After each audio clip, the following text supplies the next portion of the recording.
ఇక నిశ్శబ్దాన్ని పాటిద్దాం. దేవుని వాక్యం దగ్గరకు వస్తున్నాం. కాసేపు మౌనాన్ని పాటించండి. దేవుడు మాట్లాడుతున్నప్పుడు మనుషుడు మౌనం అయిపోవాలి. దైవస్వరం వినబడుతున్నప్పుడు మానవ స్వరం మౌనం అయిపోవాలి.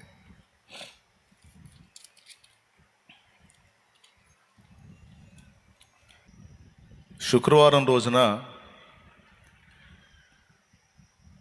పగటి కూటంలో ప్రార్థన అని మనం చెప్పుకుంటున్నది ఎన్ని విభాగాలుగా ఉంది అనే సంగతి వివరించాను. ప్రార్థన అని మనం చెప్పుకుంటున్నది 4 విభాగాలుగా ఉంటుంది. 1 విజ్ఞాపన, 2 ప్రార్థన, 3 యాచన, 4 కృతజ్ఞతాస్తుతి. ప్రార్థన అనే దానిలోనే ఈ 4 విభాగాలు ఉన్నాయి. దాని గురించి శుక్రవారం రోజు వివరించడం జరిగింది. ఆసక్తి కలిగిన వారు, తెలుసుకోవాలనుకున్న వారు యూట్యూబ్లో ఆ వాక్యం ఉంది కనుక తప్పకుండా వినడానికి ప్రయత్నం చేయండి. అలాగే రాత్రి హోల్ నైట్ ప్రేయర్లో దేవుడు ఎవరి దగ్గర నివసిస్తాడు అనేది ఒకటి.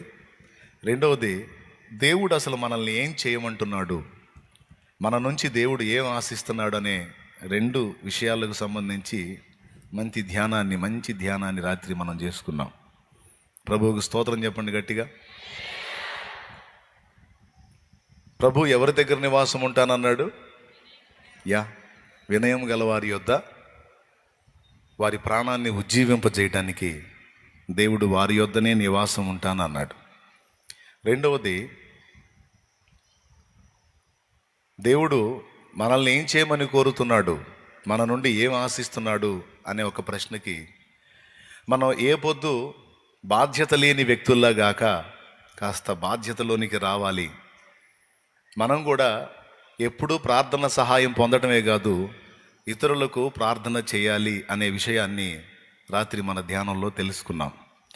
కొన్ని చోట్ల కొన్ని సంఘాలలో ఏం బోధించబడుతుందంటే, కొన్ని ప్రాంతాల్లో నాకు తెలుసు, విశ్వాసులు ప్రార్థన చేయకూడదు, విశ్వాసి మరో విశ్వాసికి ప్రార్థన చేయకూడదు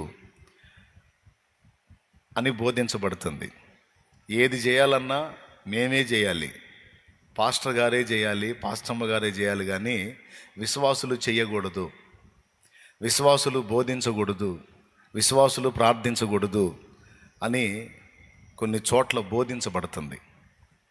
అయితే దాన్ని ఖండిస్తూ నేను చెప్పినటువంటి సందేశం రాత్రి అది కూడా యూట్యూబ్లో అప్లోడ్ చేయబడి ఉంది. దేవుడు తన వాక్యంలో స్పష్టంగా రాయించాడు. దైవజనులు ప్రార్థించినప్పుడు దేవుడు మేలు చేస్తాడు, కాదని కాదు. అయితే దైవజనులు అంటే స్పీకర్, ఎవరైతే వాక్య సేవకుడు ఉన్నాడో అతడు ప్రార్థన చేస్తేనే మేలు జరిగిద్దా, అసలు వాక్యం ఏం చెప్తుంది అనే దాన్ని రాత్రి ధ్యానించి, సంఘపు పెద్దలు నూనె రాసి ప్రార్థించుట ద్వారా రోగి స్వస్థత పొందుతాడు అనే విషయం ఒకటి చూపించాను.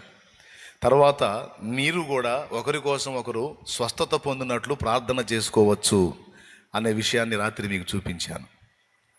మూడవది, అపోస్తలుడు, బోధకుడు, కాబోయే ప్రవక్త మొదలైనటువంటి క్వాలిటీస్ అన్నీ కలిగి ఉండబోతున్న పౌలంతటి వాడికి స్వస్థత ప్రార్థన చేసిన వాడు అననీయ అనే ఒక సామాన్య శిష్యుడు అనే సంగతి కూడా మీకు రాత్రి తెలియజేశాను.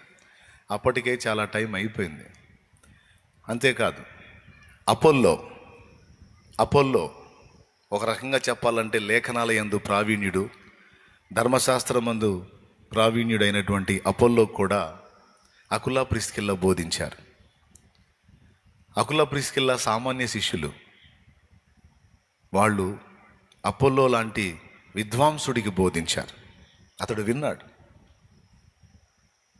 కాబట్టి మనం సువార్త ప్రకటించకూడదు, మనం సాక్ష్యాన్ని ప్రకటించకూడదు, మనం ఇతరులకు బోధించకూడదు, ఇతరులు స్వస్థత పొందినట్లు సంఘ విశ్వాసులు ప్రార్థించకూడదు అనేది పొరపాటు.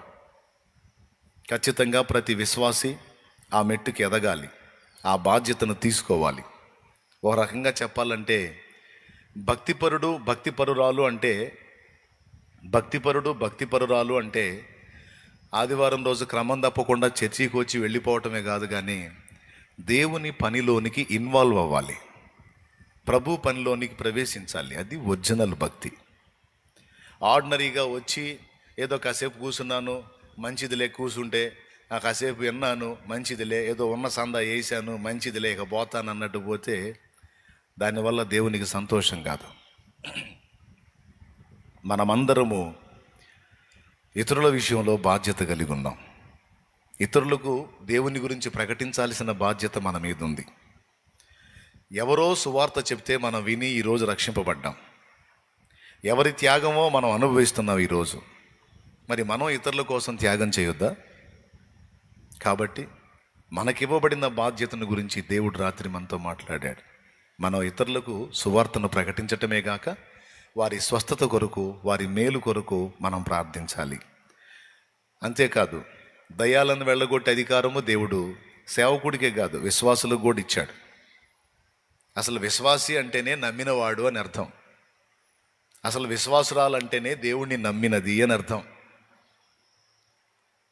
నమ్మిన వారి వలన ఈ సూచక్రియలు కనబడును.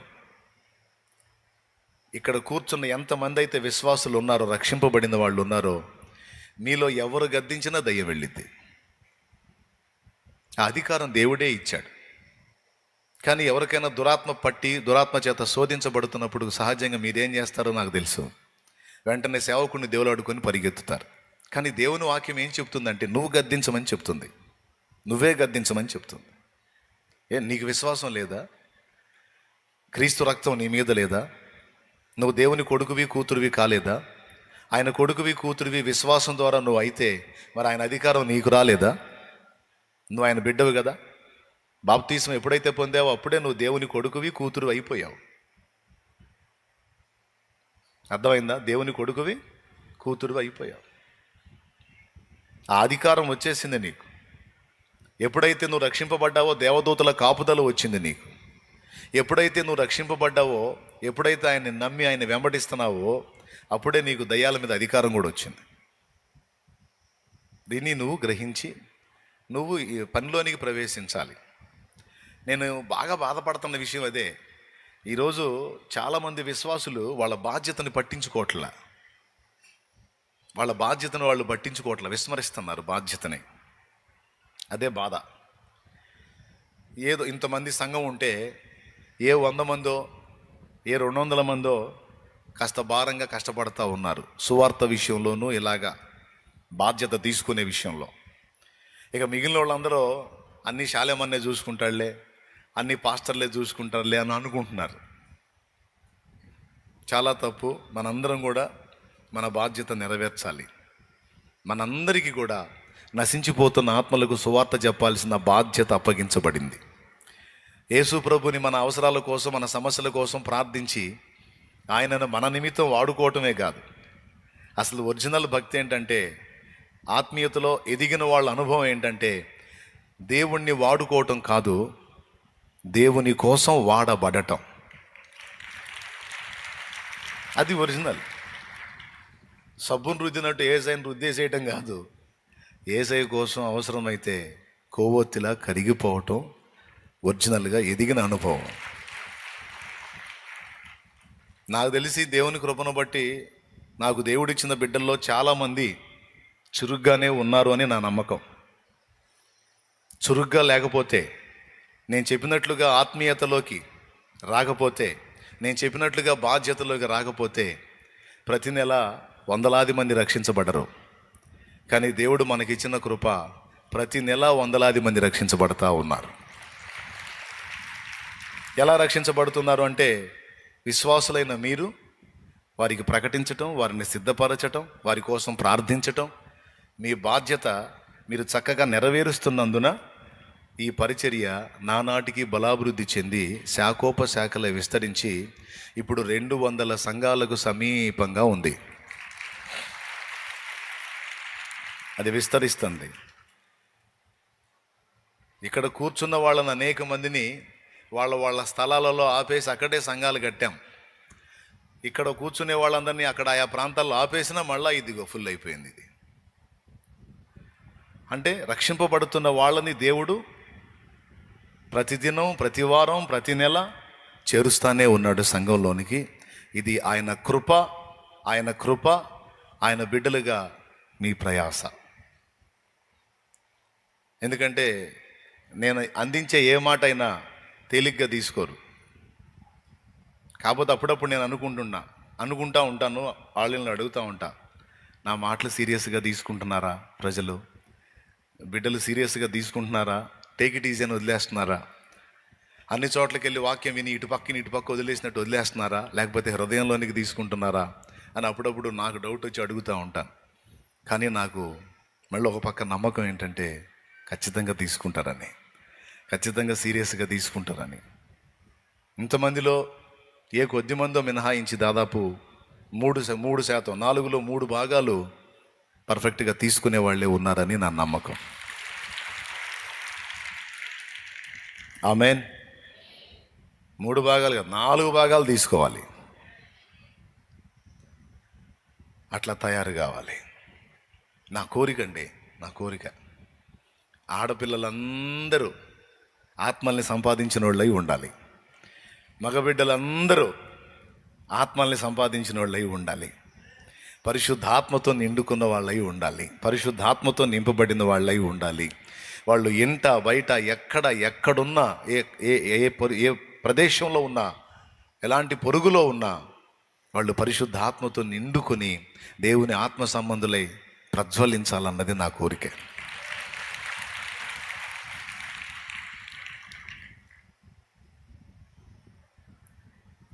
ఎవరు చెబుతారండి నువ్వు ప్రార్థన చేయవమ్మా స్వస్థత వచ్చిందని? కొన్ని చోట్ల నేను నిన్న విశ్వాసులు ఇంకొకళ్ళకి ప్రార్థన చేస్తే వాళ్ళ దెయ్యాలు మీకు పడతాయి అని చెప్పటం, మీరు ఇంకొకళ్ళకి ప్రార్థన చేస్తే వాళ్ళ దెయ్యాలు మీకు పడతాయి అని చెప్పటం విన్నా. అది కాదు. మరి అట్టయితే పాస్టర్ ప్రార్థన చేస్తే పాస్టర్గా పట్టవా? బెదరగొట్టటం తప్పు. అదే నిజమైతే మార్కు సువార్త 16:17 తీసేసుకోవాలి. వచ్చిన బైబిల్లోంచి చించి పెట్టుకోవాలి. నమ్మిన వారి వలన సూచక్రియలు కనబడును, నా నామమున దయ్యములని. ఫస్ట్ అధికారమే దయ్యాల మీద ఇచ్చాడు. ఎవరికి ఇచ్చాడు? ఓన్లీ పాస్టర్స్గా, విశ్వాసులకు కూడా? అందరూ చెప్పండి. విశ్వాసులు అంటే ఎవరు? మీ ఇంటి పక్కోళ్ళ? నువ్వే. అవి మాంత్రిక శక్తులు కావచ్చు, చేతబడి, చిల్లంగి, బాణామతి, ఎలాంటి ప్రయోగాలైనా కావచ్చు, అవి నీ మీద పారవు. ఏం చేద్దాం? కొంతమంది విశ్వాసులకే మహాదడ. కొంతమంది విశ్వాసులే వచ్చి నాకు చేశారు అన్నయ్య, నాకు చేశారు అంటారు. ఏంటిదమ్మా చేసింది? చేతబడి చేశారు అన్నయ్య, బాగా చేశారంట, అస్సలు తిరగకుండా చేశారంట. అట్టయితే ఇక సత్తా ఉప్పు అంట. అదేంది అన్నయ్య అంత మాట అన్నావు అంటారు. మరి లేకపోతే పనికి మాలిందని. వాక్యం ఏం చెబుతుంది? నువ్వు నాకేం చెబుతున్నావు? శత్రుబలం అంతటి మీద మీకు అధికారం ఇచ్చానని యేసయ్య చెప్పాడు. నా నామమున దయ్యములను వెళ్ళగొట్టును అన్నాడు, కానీ మీకు పట్టును అన్నాడా? వాక్యం చెప్పేటప్పుడు ఎక్కడుండి సత్తారు? యాడిని సత్తారు? వింటారు అసలు మీరు? అట్టుందా? చూడు అని బైబిల్లో చూపిస్తా. కరెక్టేనా అన్నయ్య? ఉందిగా. మరి నాకు చేతబడి చేశారు, చిల్లంగి చేశారు అంటావు ఏంది? చేసి ఉండొచ్చు, నీ మీద పారదు. చేసుకోమని వాడిని 100 ప్రయోగాలు చేసుకోమని. నా ప్రభు అనుమతి లేకుండా, నా ప్రభు సెలవు లేకుండా ఇంత జుట్టులో ఒక్కటి కూడా కదిలించలేడు వాడు. 100 ప్రయోగాలు చేసి. ఏం విశ్వాసులో ఏమో అంతా సోది విశ్వాసులు కొంతమంది. మిమ్మల్ని కాదు, కొంతమంది పరమ సోదోళ్ళు. ఓ పక్క చెబుతుంటే ఓ పక్క మళ్ళీ దడ. జలములలో బడినే వెళ్ళిన అవి నా మీద పారవు, అగ్నిలో నేను నడచినను, జ్వాలలు నన్ను కాల్చజాలవు. జలములలో బడినే వెళ్ళిన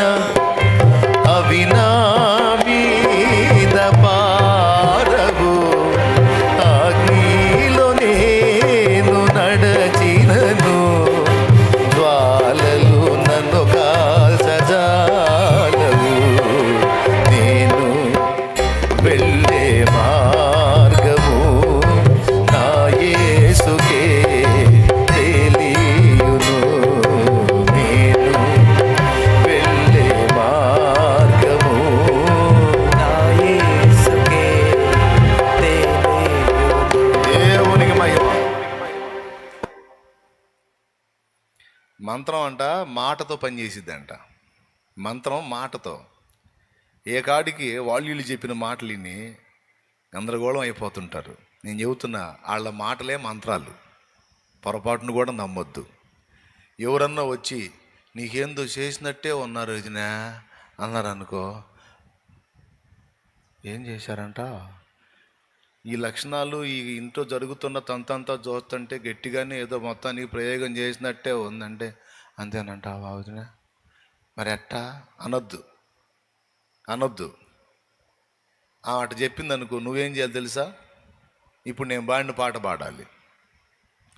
జలములలో బడినే వెళ్ళిన అవి నా మీద పారవు. వాళ్ళు పాడాలి, అందుకని మీరు పాడండి, పాడండి.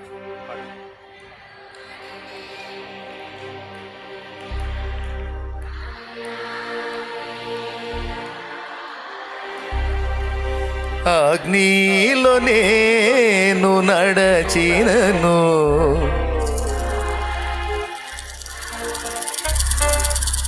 మీకు తెలుసా కరడుగట్టిన మాంత్రికులే మారిపోయి బాప్తీసం పొందారు. దేవునికి మహిమ కలుగునుగా. కొంతమందికి నేనే బాప్తీసం కూడా ఇచ్చాను. జాతకాలు చెప్పేవాళ్ళు మారారు, చిలక ప్రశ్న వాళ్ళు మారారు, వాస్తు శాస్త్రజ్ఞులు మారారు, మాంత్రికులు మారారు, టొండం టొండం సోదులు చెప్తారే వాళ్ళు కూడా మారారు. ఇప్పుడు మన పరిచారకులు వాళ్ళు కూడా ఉన్నారు. ఏందనుకున్నాం మరి యేసుప్రభు అంటే?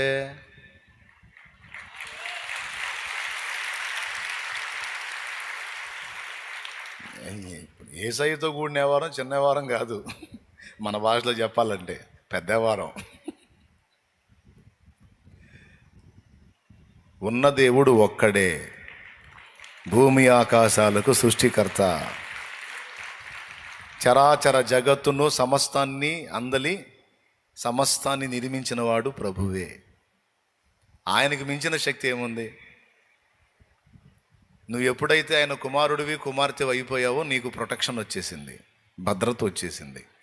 ఇక ఏ ప్రయోగ తంతులు, ఆయన సెలవు ఉంటేనే నీ మీద. ఆయన సెలవు ఎప్పుడైద్ది? నీకు ఎగస్టాలు ఎక్కువైనప్పుడు. దేవునికి స్తోత్రం. దేవుడు ఎప్పుడు అవకాశాలు ఇస్తాడు? మనం తన్నులు తినడానికి ఎప్పుడు అవకాశం ఇస్తాడు?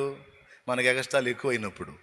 మన పద్ధతులు మనం పద్ధతిగా కాపాడుకుంటే 100 మంది వచ్చి కూర్చొని నీ మీద 100 ప్రయోగాలు చేసినా సరే ఒక్కటంటే ఒక్కటి కూడా పెకలించలేరు. అంత పర్ఫెక్ట్గా ఉంటుంది. ప్రయోగాలు చేసి చేసి విసిగిపోయి వాళ్ళు వచ్చి మారు మనసు పొందారు. ఎన్ని జీవితాల్లో. నాకు తెలిసిన ఒక ఫ్యామిలీ ఉంది. నా ఫ్యామిలీ మీద కూడా జరిగింది, ఆఖరికి నా మీద కూడా జరిగింది.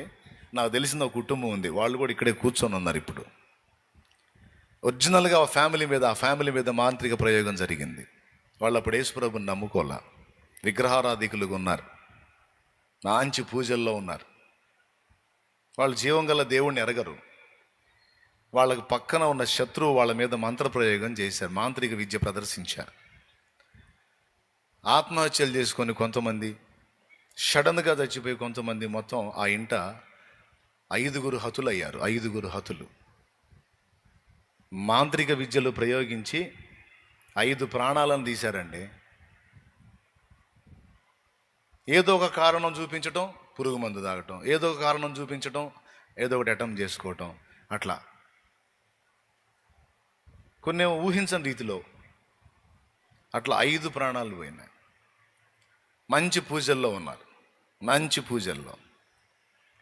పొరపాటును కూడా యేసుప్రభు అంటే తెలియదు, ఒప్పుకోరు, యేసుప్రభుని ఒప్పుకోరు. ఈ వరుసగా ఇక ప్రాణాలు పోతా ఉన్నాయి. గుళ్ళు, గోపురాలు, మాంత్రికులు, మంత్రజ్ఞులు ఎన్ని చోట్ల తిరిగినా విడుదల లేదు, మరణాలు ఆగట్లా. ఆ కుటుంబం ఇక పూర్తిగా నిర్మూలం అయ్యే పరిస్థితుల్లో యేసు ప్రభువే వాళ్ళని దర్శించాడు. ప్రభువే దర్శించాడు. నిజం. ప్రభు దర్శించి వారి మనోనేత్రాలు వెలిగించిన తర్వాత వాళ్ళు ఏం చేశారో తెలుసా? ఆ ఉన్న మిగిలిన శేషం ఎవరైతే ఉన్నారో మొత్తం యేసు ప్రభువుని నమ్ముకున్నారు, మొత్తం బాప్తీసం పొందారు. ప్రభువుని నమ్మటంతో పాటు ఆయన యందు విశ్వాసం ఉంచి బాప్తీసం కూడా పొందారు. ఎప్పుడైతే బాప్తీసం పొందారో ఇంకా పని చేయలేదండి. ఒక్కళ్ళు కూడా ఇక డ్యామేజ్ కాల. దేవుడి కృపను బట్టి అప్పటి నుంచి ఇప్పటిదాకా భద్రంగా ఉన్నారు. ఈ కార్యాన్ని చూసి ఆశ్చర్యపోయి వాళ్ళు ఏం చేశారో తెలుసా? వాళ్ళు ఉండే నివాసాన్ని మందిరానికి ఇచ్చేశారు.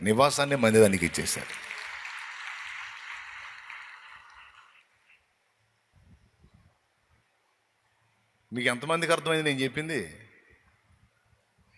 మాంత్రిక ప్రయోగం చేసి, దురాత్మలను ప్రయోగించి, ఆత్మహత్యలకు ప్రేరేపించే దయ్యాలను ప్రయోగించి ఆ కుటుంబంలో 5గురిని గాజేశారు.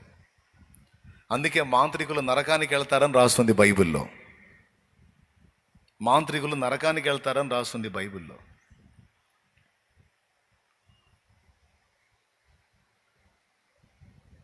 ఎప్పుడైతే యేసు ప్రభు రెక్కల కిందికి వచ్చారో ఇక బ్రేక్ అయిపోయింది మొత్తం. ఇంకా పని చేయలే. చివరికి ఏం జరిగిందో తెలుసా? ఈ ప్రయోగాలు చేసినోడు చచ్చిపోయాడు. బతికిలేడు, చచ్చిపోయాడు. ఈ రెండు నాకు తెలుసు. ఆ కుటుంబం ఈరోజు మన మందిరంలో ఇప్పుడు ఉన్నారు, ప్రజెంట్ ఉన్నారు, ఇక్కడ కూడా ఉన్నారు. ఎందుకు ఈ మాటలు చెప్తున్నాను? మీరు ధైర్యంగా ఉండటానికి. దేనికి? వాస్తులు లేదు, మంత్ర ప్రయోగాలు లేదు.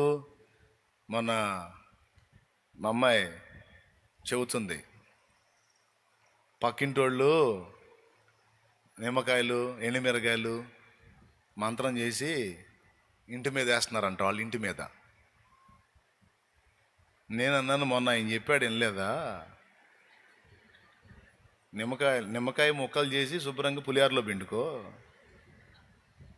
మిరగాయలు కూడా అందులో తాలింపులో వేయించేసుకో, శుభ్రంగా తినేసేయండి, బ్రహ్మాండంగా ఉంటుందని చెప్పి. దేవునికి స్తోత్రం కలుగునుగా. హల్లెలూయా. మనల్ని పాడు చేయటానికి ఏది? యేసు రక్తములో కడగబడి పరిశుద్ధపరచబడి పరిశుద్ధాత్మను పొందుకొని దేవుని కుమారులుగా కుమార్తెలుగా మార్చబడిన వాళ్ళని పాడు చేయటానికి ఎవరైనా ప్రయోగతంతులు చేసినా, కుట్రలు చేసినా అంతకంతకు వాళ్ళు నాశనం అవుతారు. కానీ దేవుని సెలవు లేకుండా నీకే హాని జరగదు. చూడగట్టి కూడా ఆయన సెలవు లేకుండా నిన్నెవడు నాశనం చేయలేడు. చెయ్యటానికి వాడు స్కెచ్ గీసాడంటే వాడు పోవటమే. ఇంకా చెప్పాలంటే వాడి కోసం నువ్వు ప్రార్థన చేయటమే, వాడు దెబ్బతింటమే. నీ మీద మాత్రం పొరపాటును కూడా పారు. ఇంత ఖచ్చితంగా చెబుతున్నాను నేను. ఇక్కడ ఉన్న వ్యక్తి దగ్గర నుంచి ఆ చివరి వాళ్ళ వరకు చెబుతున్నా. మైండ్ దగ్గర పెట్టుకొని అనండి. ఇక మళ్ళీ వాళ్ళ మాటలు విని, మరే అన్నయ్య ఇంట్లోనే వాస్తు అంట తేడా ఉందంట, ఏ మూల పెరిగిందంట, ఏ మూల తగ్గిందంట అంటే మామూలుగా ఉండదు. ఏ మూల లేదు, ఆ మూల లేదు, అన్ని మూలలు దేవుడియే.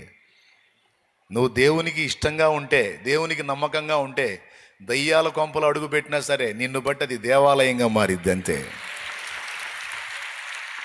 పక్కా వాళ్ళు అన్యులు భయపడ్డట్టు భయపడద్దు. నువ్వు దేవుని బిడ్డవి కాబట్టి నువ్వు ధైర్యంగా ఉండాలి. మొదటిది, ఇతరులకు కూడా అవసరమైతే ఆ ఇంటికి నువ్వు వెళ్ళి ప్రార్థన చేసి వాళ్ళను కూడా ధైర్యపరచాలి.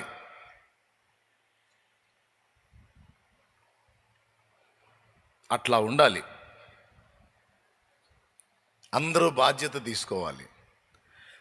మీరందరూ నిజంగా బాధ్యత తీసుకొని అందరూ పరిశుద్ధాత్మ సంబంధులై అందరూ ఇతరుల కోసం ప్రార్థన చేసే భక్తిపరులై ఉంటే అసలు ఇక అది వేరే విధంగా ఉంటుంది. ఇక అసలు ఆత్మలు ఎలా ఉంటాయంటే మనకి ఇది చాలదు. ఇక ఇట్లాంటిది ఇంకొకటి కట్టినా చాలదు. అందరూ బాధ్యతలోకి వస్తే అన్ని జీవితాలు రక్షించబడతాయి, అన్ని బ్రతుకులు మారిపోతాయి, అన్ని కుటుంబాలు కట్టబడతాయి, అన్ని జీవితాలు ప్రభావితం అవుతాయి. మనకు ముందు తరాల్లో ఉన్న భక్తులు సంఘాలను అలా ప్రభావితం చేశారు. చచ్చు రకాలు ఉండరు సంఘంలో, గొడ్డు గొర్రెలు ఉండరు సంఘంలో. గొడ్డు గొర్రెలు అంటే తెలుసా? ఎన్ని సంవత్సరాలన్నా చూడు, ఏమే వస్తుంటుంది, ఏమే పోతుంటుంది, ఏనే వస్తుంటాడు, ఏనే పోతుంటాడు. పొర్రపాటును కూడా ఒకటికి చెప్పి ఒక ఆత్మ రక్షించరు. వీళ్ళని గొడ్డుబోతు గొర్రెలు అంటారు అన్నమాట. మామూలుగా పిల్లల్ని కంటారు, కానీ ఆత్మల్ని కనరు. ఎట్లా కంటారండి? పొరపాటును కూడా పక్కోళ్ళకు సువార్త చెప్పకపోతే ఆత్మలు ఎట్లా రక్షించబడతాయి? అప్పుడు ఈ జీవితాలు ఏం జీవితాలు? గొడ్డు గొర్రెలు అంటారు వాటిని. అందుకే నేను నాకు ఈ మాట వినపడ్డప్పుడు సిగ్గేసింది. నిజంగా నేను కూడా అదే జాతిలోకి వస్తానా? అమ్మో, అట్లా ఉండకూడదు. నేను ఆత్మలకు సువార్త చెప్పి ఆత్మలను రక్షించాలి. అయినా నన్ను ఇలా అనుకుంటారని కాదు, కానీ నేనైతే ముందు సువార్త లోకానికి ప్రకటించాలని నేను కూడా చర్చికి పోయే రోజుల్లోనే, ఏది మీలాగా ఒక విశ్వాసిగా ఉన్న రోజుల్లోనే, మనకు ఉదారం ఆగదుగా, మాటలు రాని మూగమ్మాయికి కూడా వినపడదు, మాట్లాడదు, కనపడిద్ది. పలక తీసుకొని పలక మీద బొమ్మలేసి, యేసయ్య సిలువ మరణ పునరుద్ధానాలు బొమ్మలేసి ఆ అమ్మాయికి అర్థమయ్యేటట్టు సైకిల్తో చెప్పి ఆ ఆత్మ బాప్తీసం దాకా వచ్చేటట్టు దేవుడు కృప చూపాడు.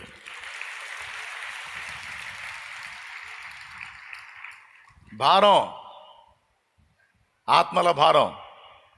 యేసు ప్రభుని వాడుకోవటమే కాదు, యేసయ్య కోసం వాడబడాలి అనే భారం. నేను పోయేలోపు 10 మందిని బాగు చేసిపోవాలన్న భారం.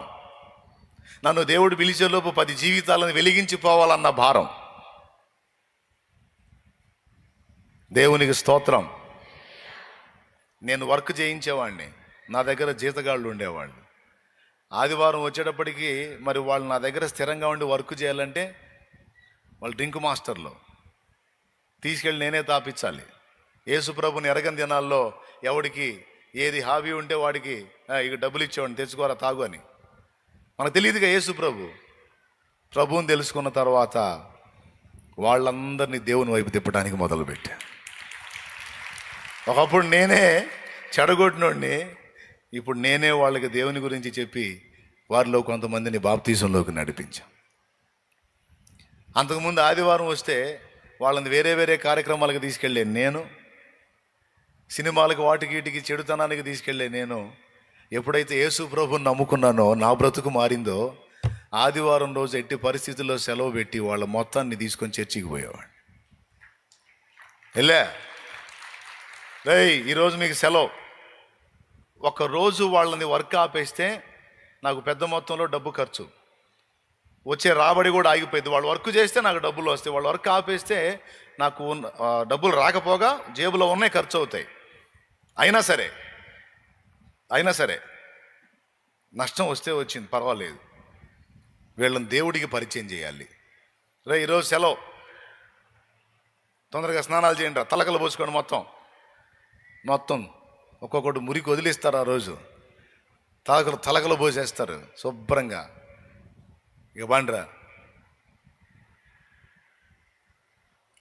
మందిరం చూసి మందిరంలో తీసుకెళ్ళేవాడిని. కోటం అయిందాక ఎవడు బయటికి పోవటం లేదు, కూర్చోబెట్టి మొత్తం దేవుని వాక్యం వినిపించేవాడిని. వాళ్ళకి అర్థం కాలేదనుకో అడిగేవాడిని రిటర్న్ వచ్చేటప్పుడు, ఏమర్థమైందిరా పాస్టర్ గారు చెప్పాడు, ఏమర్థమైందని అంటే 2 ముక్కలు అర్థమైంది కానీ మొత్తం అర్థం కాలేదన్నా. అప్పుడు నేను చెప్పేవాడిని మళ్ళీ వాక్యం. ఇంటికి పోయిన దాకా వాళ్ళకి నేను చెప్పేవాడిని అర్థమయ్యేటట్టు. ఓహో అదే ఆయన సోపా, ఇప్పుడు నువ్వు చెబితే అర్థమైంది నాకు. అలా కొంతమంది రక్షించబడ్డారు. దేవునికి స్తోత్రం. నేను చెప్పే మాటలకి సాక్ష్యాలు ఉన్నాయి. ఏదో నేను నమ్ముకున్నాను నా వరకు చాలు అనుకోలా, అనేక మందికి నా యేసయ్యను పరిచయం చేయాలా, అనేక మందికి నా ప్రాణప్రియుడిని గూర్చి చెప్పాలి, ప్రకటించాలి, ప్రార్థించాలి. భయం గుప్పెట్లో బతుకుతున్న వాళ్ళని ధైర్యపరచాలి. అట్లా నడుంగట్టి ఏది విశ్వాసిగా ఉన్నప్పుడే. కొంతమంది భయపడేవాళ్ళు విశ్వాసులే, ఇంకొకళ్ళ ఇంటికి వెళ్ళి, అన్యుల ఇంటికి వెళ్ళి ప్రార్థన చేయాలంటే భయం.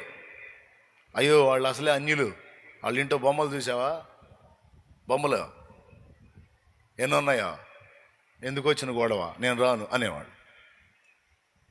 మరి బొమ్మలు ఏం చేస్తారా? ఆ బొమ్మలు ఏమన్నా చేస్తే మనల్ని ఎందుకు పిలుస్తారా? వాళ్ళు ఏదో పెట్టుకోవడానికి పెట్టుకున్నారు కానీ ఏం చెయ్యకనేగా మనల్ని పిలిచింది. సరే నువ్వు రాకపోతే నేను పోతా, నేను వాళ్ళ కోసం ప్రార్థన చేస్తా. అంతగా ఏ దుష్టశక్తులైనా నా మీద దాడి చేస్తే చెయ్యని పోతా, కానీ యేసుని గురించి చెప్పకుండా మాత్రం ఉండలేను. యేసయ్యని గురించి చాటించకుండా మాత్రం ఉండలేను అని పోయేవాడిని. బొమ్మలకు మనం భయపడేది ఏంది? మనం ఎంటర్ అయితేనే ఇక కదలాలా, వామ్మో ఈడొచ్చాడా అని. దేవునికి స్తోత్రం, హల్లెలూయా. అజ్ఞాన అంధకారంలో మనుషుల్ని ముంచేసిన దయ్యాలు గడగడ వనకాల నువ్వు అడుగు పెడితే పరిశుద్ధాత్మ సంబంధి వస్తుంది. పరిశుద్ధాత్మ సంబంధి వస్తున్నాడు. వారు దేవుని ఆత్మ కలిగిన వారు, దేవుని కుమారులు, దేవుని కుమార్తెలు, వారు దేవుని సంబంధులు. వారు అడుగు పెడుతున్నారు ఇక్కడ. ఇక నాకు లేదు అవకాశం, నేను ఖాళీ చేయాలి ఇల్లు అని పారిపోవాలి నువ్వు అడుగు పెడితే. ఏది ఇంటోళ్ళు కాదు, ఇంట్లో ఉన్న దెయ్యాలు. దేవునికి స్తోత్రం. ఏమంటారు? అట్లా తయారు కావాలి. మిమ్మల్ని అందరినీ అట్లా చూడాలని ఆశ. పిరికోళ్ళలాగా, భయస్తుల్లాగా, దడవాళ్ళు, ఆయాసం వాళ్ళలాగా మిమ్మల్ని చూడాలనుకోవట్లే. నేను రోషం కలిగిన వాళ్ళలాగా చూడాలని ఆశపడుతున్నా. అందుకే రాత్రి అంతసేపు చెప్పా. కాబట్టి ఈ రెండు విషయాలు కూడా మంచి కీలకమైనవి, మీకు బాధ్యతను నేర్పుతాయి. తప్పకుండా వినండి. ఇకపోతే ఎవరు పోతే ఈ అంశాలు పక్కకు పోతే ఒక్కసారి మీ పక్కన వాళ్ళని చూడండి. కాస్త చేతులు కలపండి. కరోనా భయం ఏం లేదు. వందనాలు చెప్పండి, ప్రైజ్ లార్డ్ చెప్పండి. బాగున్నారా పలకరించండి. చూడండి, వాళ్ళకి వెళ్ళి చూడండి, వాళ్ళ ముఖాలు చూడండి. తమ్ముడు నీ పక్కన ఉన్న ఫేస్ చూడు. రైట్, అందరూ కదిలారు కదా. ఇప్పుడు బైబిల్ చదువుకుందాం. కొద్ది మాటలు ధ్యానించుకొని సింపుల్గా ముగించుకొని మనం బయలుదేరదాం. నిర్గమాకాండం 3వ అధ్యాయం. నిర్గమాకాండం 3వ అధ్యాయం మొదటి వచనం నుంచి చదువుకుందాం. బైబిల్ దగ్గరికి తీసుకొని నిర్గమాకాండం 3వ అధ్యాయం తీసుకోండి. ఈ కాసేపు వాక్యం మీద మనసు పెట్టాలి. ఎవరు అటు ఇటు తిరగొద్దు.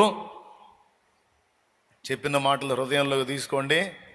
ధైర్యం చెడిన వారిని ధైర్యపరచండి, బలహీనులకు ఊతమియండి. సత్యం తెలియని వాళ్ళకి సత్యం చెప్పండి. ఇతరుల కోసం ప్రార్థన చేయండి. మీకోసం కూడా మీరు వ్యక్తిగతంగా ప్రార్థన చేసుకోండి. ఇప్పుడు చదవండి.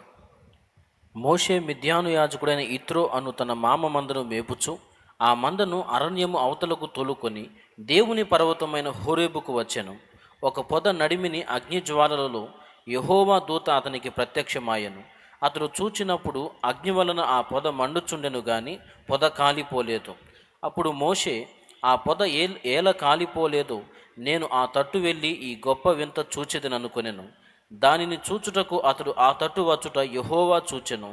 దేవుడు ఆ పొద నడుమ నుండి మోషే మోషే అని అతన్ని పిలిచెను. అందుకు అతడు చిత్తము ప్రభువా అనేను. చాలు. నిజంగా దేవుని వాక్యం వినడానికి వచ్చినోళ్ళు, దేవుని మాటలు నాకు ప్రాణప్రదం అనుకున్నోళ్ళు, ఎక్కడోళ్ళు అక్కడ ప్రశాంతంగా కూర్చొని చక్కగా దేవుని మాటలు వినటానికి సిద్ధపడండి. ఆచారబద్ధంగా నామకార్థంగా వచ్చిన వాళ్ళు ఇక సర్దుకోండి. ఇక వాక్యం స్టార్ట్ అవుతుంది. స్తోత్రం, హల్లెలూయా. ఇప్పుడు పాయింట్కి వస్తున్నాను. ఒక్కసారి ప్రార్థన చేద్దాం.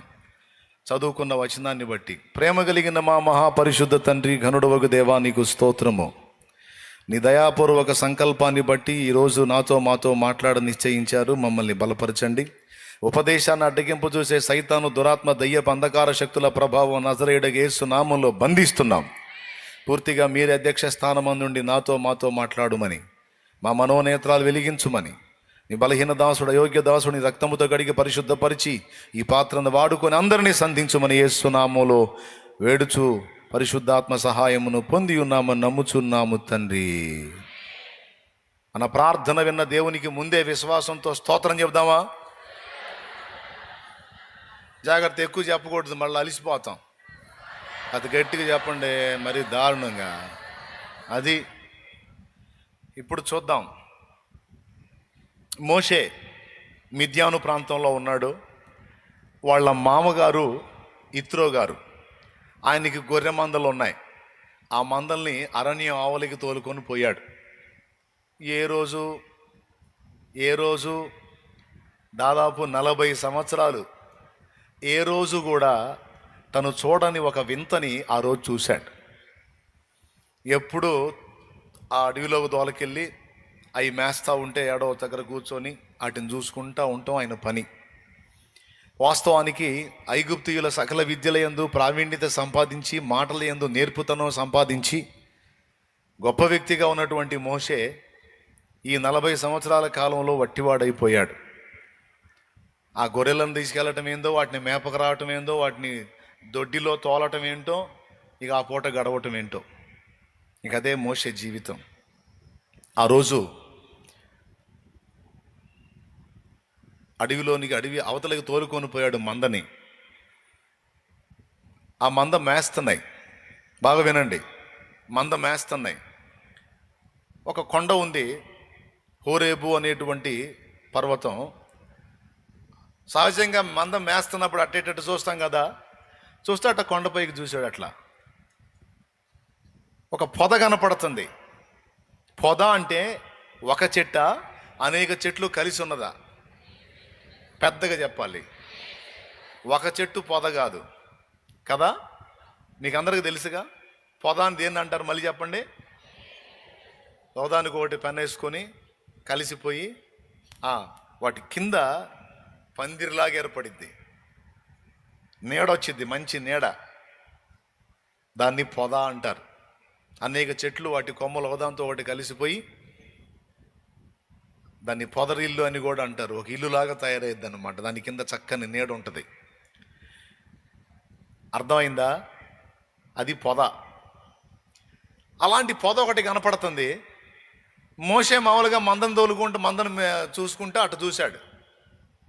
చూస్తే ఆ పొద భగ్గున మండింది, మంట మండుతూ ఉంది. దేంద్రా పొదలో నిప్పు పడ్డట్టుంది, నిప్పు ఎవరేసారా అనుకున్నాడు. సహజంగా కార్చిచ్చు అనేది ఉంటుంది అడవిలో. కొన్ని రకాల చెట్ల యొక్క బెరడు ఒకదానికొకటి రాపిడి అయితే నిప్పు పుట్టిద్ది. మీకు తెలుసా సంగతి? ఇప్పుడు నెట్లో కూడా ఆ వీడియోస్ ఉన్నాయి. రెండు చెక్కలే ఒక చెక్కతో ఇంకొక చెక్కని బాగా రాపిడి చేస్తే నిప్పు పుట్టిద్ది. ఆ వీడియోస్ కూడా ఉన్నాయి అందుబాటులో. మళ్ళీ చెక్క రాపిడి జరిపిస్తే నిప్పు వచ్చింది. అలాగా అరణ్యంలో ఏం జరుగుతుందంటే, బాగా మండుటెండలు బాగా ఉన్నప్పుడు ఈ గాలికి అటు ఇటు కదులుతా చెట్లు ఒకదానికి ఒకటి రాపిడి జరిగిద్ది. ఆ రాపిడిలో నిప్పు పుట్టిద్ది. అడవిలో వేసవి కాలంలో కింద చెట్ల ఆకులు రాలి ఎండిపోయి ఉంటాయి, గలగల్లాడుతూ ఉంటాయి. ఈ నిప్పు ఆకుల్లో పడి ఇక అగ్ని చేత అడవి తగలబడిద్ది. అలా వచ్చే చిచ్చునే కారు చిచ్చు అంటారు. అది కారు చిచ్చు అంటే అడవుల్లో వచ్చేది. ఎక్కడో చెట్ల రాపిడి వలన పుట్టేటువంటి నిప్పు అడవి మొత్తాన్ని తగలబెట్టేసిద్ది. ఎంత కొంచెము నిప్పు ఎంత విస్తారమైన అడవిని తగలబెట్టును అని ఉంది యాకోబు రాసిన పత్రికలో. దాన్ని కార్చిచ్చు అంటారు. సహజంగా ఎవరికైనా అడవిలో ఉండే వాళ్ళకి అలా అగ్ని కనపడితే కార్చిచ్చు అనుకుంటారు. కానీ ఇక్కడ పొద మీద మాత్రమే కనపడుతుంది, ఇంకెక్కడా కనపట్టల్లా. ఆ మంట చుట్టుపక్కలకి వ్యాపించట్లా, మొదటి విషయం. రెండవది, పొదలో కనపడుతుంది, పొద మీద కనపడుతుంది, పొదలో కనపడుతుంది. కానీ ఎంతసేపు చూసినా ఆ మంట మండుతుంది, కానీ ఆ పొదలో ఉన్నటువంటి ఈ పుల్లలన్నీ కాలిపోయి పొద కూలిపోలా. పొదగానే ఉంది, కానీ మంట మాత్రం మండుతూ ఉంది. అలాంటి సన్నివేశాన్ని ఇంతవరకు మోషే ఎప్పుడూ చూడలా. మళ్ళా అబ్జర్వ్ చేశాడు, పరిశీలించాడు. మంట కంటిన్యూగా మండుతానే ఉంది, కానీ పొద మాత్రం కూలిపోలేదు. అప్పుడు వింత అనిపించింది, ఇదేందిరా ఇంతసేపు మంట మండింది, ఎప్పుడో పొద కూలిపోవాలి, ఆ పొదలో ఉన్నటువంటి ఆ కొమ్మలో తీగలన్నీ కాలిపోయి పడిపోవాలి, కానీ అది చూడటానికి ఎలా ఉందో అలానే ఉంది, కానీ ఏంది మంట కంటిన్యూగా మండుతానే ఉందని ఆశ్చర్యపోయాడు. ఇక్కడ మనకు చూపించడమే వీడియోలో ఒక చెట్టు మీద మంట చూపిస్తాడు. చెట్టు పొద ఎట్లయిద్ది? వాళ్ళు తెలివి అట్ట తగలబడింది, ఆ సినిమా తీసినోటి తెలివి. దేవునికి స్తోత్రం. అర్థమైందా? అది చూడండి, చెట్టు మీద మంట చూపిస్తున్నాడు, అది రైట్ కాదు. వద్దులే, వేయకరా బాబు, మన మైండ్ మారిపోద్ది. మళ్ళీ పొద అలా ఉండదు. పొద మీరు నెట్లో కొడితే పొద కూడా వస్తుంది. ఈ టైగర్స్, లయన్స్ ఇవన్నీ పండుకుంటాయి ఆ పొదల్లో. అనేక చెట్లు కలిసి పొదలాగా ఏర్పడతాయి అన్నమాట. కనీసం 4-5 చెట్లన్నా ఉంటాయి. వాటి కొమ్మలు, వాటి తీగలు అల్లుకుపోతాయి. అట్లా భలే ఉంటుంది అది. వేసవి కాలంలో పొదరిళ్ళు చల్లగా ఉంటాయి. మన పాటల్లో కూడా రాస్తారు పొదరిల్లు అని. అది పొద అంటే ఒక చెట్టు కాదు, అనేక చెట్లు కలిసి ఏర్పడినటువంటి గుహ లాంటిది. అది ఈ పాయింట్కి వస్తాను. ఈ గొప్ప వింత ఏమిటిది చూడాలి అని వెళ్ళాడు. వెళ్తే పొద అలానే ఉంది, అగ్ని మండుతుంది. ఒరే ఇదేంటి ఇలాగ? ఇంకా దగ్గరికి పోబోయాడు. అప్పుడు ఆ పొద నడిమిని అగ్ని జ్వాలలో యెహోవా దూత అతనికి ప్రత్యక్షమయ్యాడు. డైరెక్ట్గా వాయిస్ వినపడుతుంది అందులో నుంచి, మోషే మోషే అన్నాడు. నా పేరు ఇతనికి ఎట్ట తెలుసు? ఎవరైనా అగ్నిలో నుండి పిలుస్తున్నాడు ఏమిటి? ఆశ్చర్యపోయాడు. నీవు నిలిచిన భూమి పరిశుద్ధ స్థలం, నీ కాళ్ళకున్న చెప్పులు విడు అన్నాడు. దేవుని సన్నిధి ఉంది అక్కడ, చెప్పులు ఇడవమన్నాడు. చెప్పులు ఇడిచాడు. ఏంటి అలా చూస్తున్నావు? నేనెవరో తెలీదా? నేను నీ పితరుల దేవుడను, అబ్రహాము దేవుడను, ఇస్సాకు దేవుడను, యాకోబు దేవుడను అన్నాడు. ఎప్పుడైతే ఈ పేర్లు చెప్పాడో మొహం కప్పుకున్నాడు. ఇక అర్థమైపోయింది, జీవం గల దేవుడు యెహోవా ప్రత్యక్షమయ్యాడని. గుండె జారిపోయింది. వామ్మో! వెంటనే మొహం కప్పేసుకుంటాడు. నీవు భయపడవద్దు, రా. దాసుల గృహమైన ఐగుప్తులో యాకోబు బంధింపబడి ఉన్నాడు, అంటే ఇశ్రాయేలు సంతతి బంధింపబడి ఉంది. నిన్ను అక్కడికి పంపుతాను, రా. నువ్వు వెళ్ళి అక్కడ బందీలైనటువంటి నా ప్రజల్ని నువ్వు బంధ విముక్తుల్ని చేయాలి. ఇదిగో వారి మొర్ర నేను విన్నాను, వారి మొర్ర విని వారిని విడిపించుటకు నీ వద్దకు దిగివచ్చి ఉన్నాను అన్నాడు. ఆ తర్వాత కొన్ని సంభాషణలు జరుగుతాయి. ఇంతవరకు వినడానికి భలే ఇంట్రెస్ట్గా ఉంది స్టోరీ. ఇక్కడ నుంచి దీన్ని మనం కొంచెం వేరే కోణంలోకి వెళ్ళి ఆలోచన చేద్దాం. ఇప్పుడు భక్తుల్లో చాలామందిని దేవుడు దర్శించాడు. అబ్రహామును దర్శించాడు, నోవహును దర్శించాడు, హనోకును దర్శించాడు, గిద్యోనును దర్శించాడు, శాంసన్ తల్లిదండ్రులు మానోహాని అతని భార్యను దర్శించాడు. ఇలా చాలామందిని దర్శించాడు దేవుడు. కానీ వీళ్ళని దర్శించినప్పుడు ఆయన మామూలుగా కనపడి దర్శించాడు. కానీ ఇక్కడ మోషేకి మాత్రం పొద నడిమిని అగ్ని జ్వాలలో ప్రత్యక్షమయ్యాడు. దేవునికి స్తోత్రం కలుగును గాక. హల్లెలూయా, హల్లెలూయా. పొద నడిమిని అగ్ని జ్వాలలో ప్రత్యక్షమయ్యాడు. ఏమిటిది? ఎందుకు అలా ప్రత్యక్షమయ్యాడు? అసలు దేవుడు అక్కడ ఏం సంకేతాన్ని ఇస్తున్నాడు? ఎందుకు మోషేని అలా చేశాడు, అలా దర్శించాడు అనేది ఒక ప్రత్యేకమైన ఆలోచన చేయాల్సినటువంటి అంశం. దేవుడు ఎవరితోనైనా నిబంధన చేసేటప్పుడు అగ్నిలోనే దిగొస్తాడు ఆయన. ఆదికాండం 15వ అధ్యాయం మీరు చూడగలిగితే, అబ్రహాముతో దేవుడు తన నిబంధనను స్థిరపరిచేటప్పుడు అబ్రహాము వధించిన పశువు యొక్క ఖండములను రెండింటిని విభజించి పెట్టినప్పుడు ఆ ఖండముల మధ్యలో నుండి అగ్ని జ్వాల దాటి వెళ్ళినట్లు చూస్తాడు. అక్కడ నిబంధనను స్థిరపరచడానికి దేవుడు అబ్రహాముకు అగ్ని జ్వాలలో కనబడ్డాడు. ఆ ఖండముల మధ్య దాటిపోయాడు అగ్ని జ్వాలగా. ఇక్కడ మోషే దగ్గర కూడా ఒక నిబంధన చేయటానికి వచ్చాడు. రా, నీతో పని ఉంది, నీతో ఒక నిబంధన చేస్తాను, రా, నువ్వు వెళ్ళి దాన్ని నెరవేర్చాలి. మీరు గమనించండి, యేసయ్య అపోస్తలులకు కూడా ఒక వాగ్దానం చేశాడు. ఏమిటి ఆ వాగ్దానం అంటే, నేను తండ్రిని వేడుకుంటాను, ఆయన మీ యొద్ద ఎల్లప్పుడూ ఉండుటకై వేరొక ఆదరణకర్తను పంపుతాడు అని తన అపోస్తలులతో ఒక నిబంధన చేశాడు. ఎవరు ఆ వాగ్దానం చేయబడిన ఆత్మ అంటే పరిశుద్ధాత్మ. నిబంధనాత్మ, వాగ్దానం చేయబడిన ఆత్మ, పరిశుద్ధాత్మ అపోస్తలుల మీద దిగొచ్చినప్పుడు కూడా అగ్నిలాగానే దిగొచ్చాడు. దేవునికి స్తోత్రం కలుగును గాక. హల్లెలూయా. ఇదేమో అపోస్తల కార్యం 2లో ఉంటుంది. అబ్రహాం దగ్గర అగ్నిలాగా వచ్చినదేమో ఆదికాండం 15లో ఉంటుంది. జస్ట్ పెన్నుతో గుర్తు రాసుకొని ఇంటికి పోయి చూసుకోండి. ఇవన్నీ చూపించి చెప్పాలంటే టైం తీసుకుంటుంది. అర్థమైందా? పాయింట్కి వద్దాం, జాగ్రత్తగా వినండి.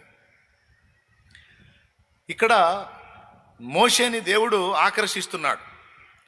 ఒకవేళ అలా కాకుండా ఒక వ్యక్తిగా నిలబడి పిలిస్తే మోషే ఎలా స్పందించేవాడో, కానీ మోషే తన యొద్దకు రావడానికి ఒక అగ్నిని, పొదలో మండుతున్న ఒక అగ్నిని దేవుడు వాడుకొని మోషేని తన యొద్దకు తీసుకొని వచ్చాడు.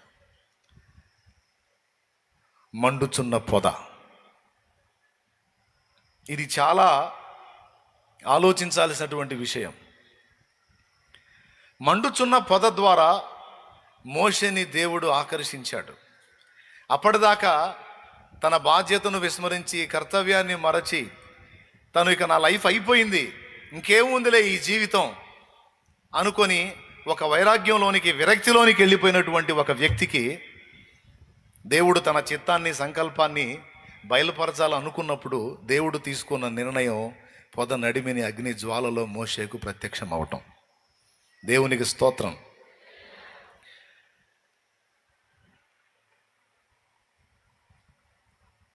ఈరోజు ఈ పొద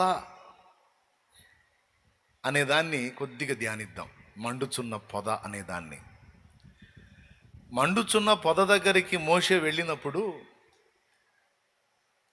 ఆ మండుచున్న పొదలో ఉన్న దేవుడు మోషే ఎదను మండించాడు. కాసేపట్లో పొదలో ఉన్న దేవుడు మోషే ఎదలో మంట రగిలించాడండి. నేను రెండు సంగతులు చెప్తాను. మండుచున్న పొద వలన ప్రయోజనం ఏం జరిగిందనేది ఒకటి, ఆ మంట ఎలా పుడుతుంది అనేది ఒకటి. ఈ రెండు మీకు చెప్తా. ఈ మండుచున్న పొదని మనకి పోల్చుకుందాం, వ్యక్తిగతంగా అలాగే సామూహికంగా. పొద అంటే ముందే చెప్పాను, అనేక చెట్లు, వాటి కొమ్మలు, వాటి తీగలు, వాటి యొక్క కలయిక పొద అని. ఒకటే చెట్టు, ఒకటే కొమ్మ పొద కాదు, అనేకమైన వాటి యొక్క కలయిక పొద అన్నాను.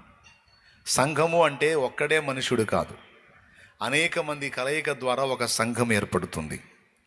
ఇప్పుడు మండుచున్నటువంటి వ్యక్తి, మండుచున్నటువంటి సంఘము మాత్రమే ఇతరులను ఆకర్షించగలుగుతారు. మండుచున్న వ్యక్తి, మండుచున్న సంఘము మాత్రమే ఇతరులను దేవుని యొద్దకు ఆకర్షించగలుగుతారు. మీరు గమనించినట్లయితే అపోస్తల కార్యము 2వ అధ్యాయంలో వారు పరిశుద్ధాత్మను పొందారు. జాగ్రత్తగా వినండి, మీకు అర్థం కాని వ్యవహారం ఏం కాదు, తమిళం అరవం అంతకన్నా కాదు, అచ్చ తెలుగులో మాట్లాడుతున్నా, సీరియస్ మ్యాటర్. జాగ్రత్తగా వినండి. వాళ్ళు అపోస్తల కార్యం 2వ అధ్యాయంలో పెంతెకోస్తు పండుగ నాడు పరిశుద్ధాత్మతో నింపబడ్డారు. ఆ ఆత్మ అగ్ని జ్వాల వలె విభాగింపబడి వాళ్ళందరి మీద రాలినప్పుడు వాళ్ళు దేవుని మూలంగా పలికారు. భాషలు, అన్య భాషలతో దేవుని మహిమపరిచారు. ఫలితంగా అక్కడ చుట్టుపక్కల ఉన్న జనాలంతా కూడా, యూదులంతా కూడా గ్యాదర్ అయ్యి అక్కడికి వచ్చేసారు. ఆ తరువాత పేతురు లేచి వాళ్ళకి యేసుక్రీస్తుని గూర్చిన సువార్త సత్యం అందించాడు. ఫలితంగా 3,000 మంది ఒక్క దినమందే బాప్తీసం పొందారు. 3,000 మంది. మండుచున్న పొద మోషేను ఆకర్షించింది. ఇక్కడ అపోస్తలుల మీద మండిన మంట ఆ చుట్టుపక్కల ఉన్న యూదులను ఆకర్షించింది. అవునా? ఇక్కడ అపోస్తలులు అందరూ కలిసి ప్రార్థన చేస్తుంటే దేవుడు తన అగ్నిని కుమ్మరిస్తే దాని ఫలితంగా వారందరూ అన్య భాషలతో దేవుని మహింపరుస్తూ ఉన్నారు. దేవుడు వారి నాలుకలు సడలింపజేశాడు. వారు అన్య భాషలో మాట్లాడుతున్నారు. ఎన్ని రకాల భాషలో తెలుసా? 14-15 రకాల భాషలండి.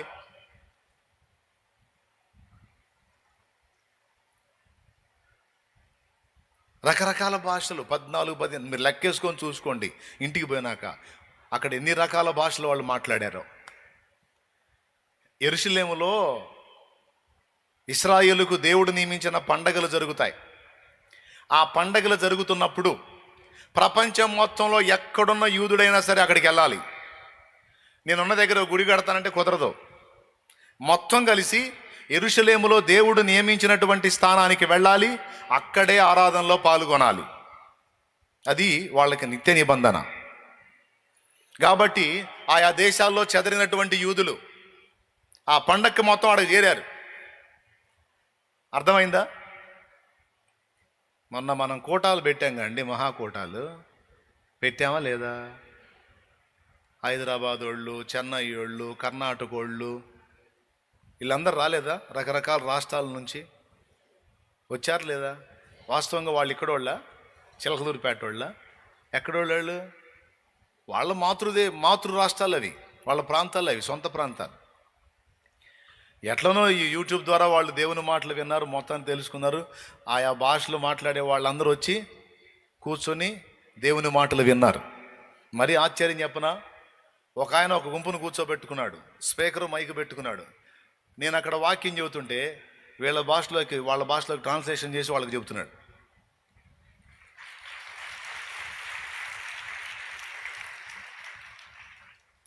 దేవునికి మహిమ. హల్లెలూయా. ప్రియులారా, గమనించండి.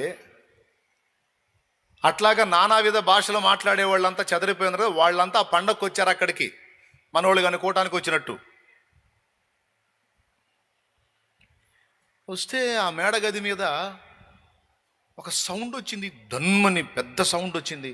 తెల్లవారుజామున నిశ్శబ్దంగా ఉన్న టైంలో ఉలిక్కిపడి లేచారు. అమ్మ, ఏంది ఈ సౌండ్ అని. అది ఎక్కడి నుంచి వచ్చిందో అక్కడికి పరిగెత్తారు మొత్తం. బాయ్, ఆహా, ఏం కదలటల్లా. ఒకసారి పక్కన వాళ్ళని చూడండి చూడండి.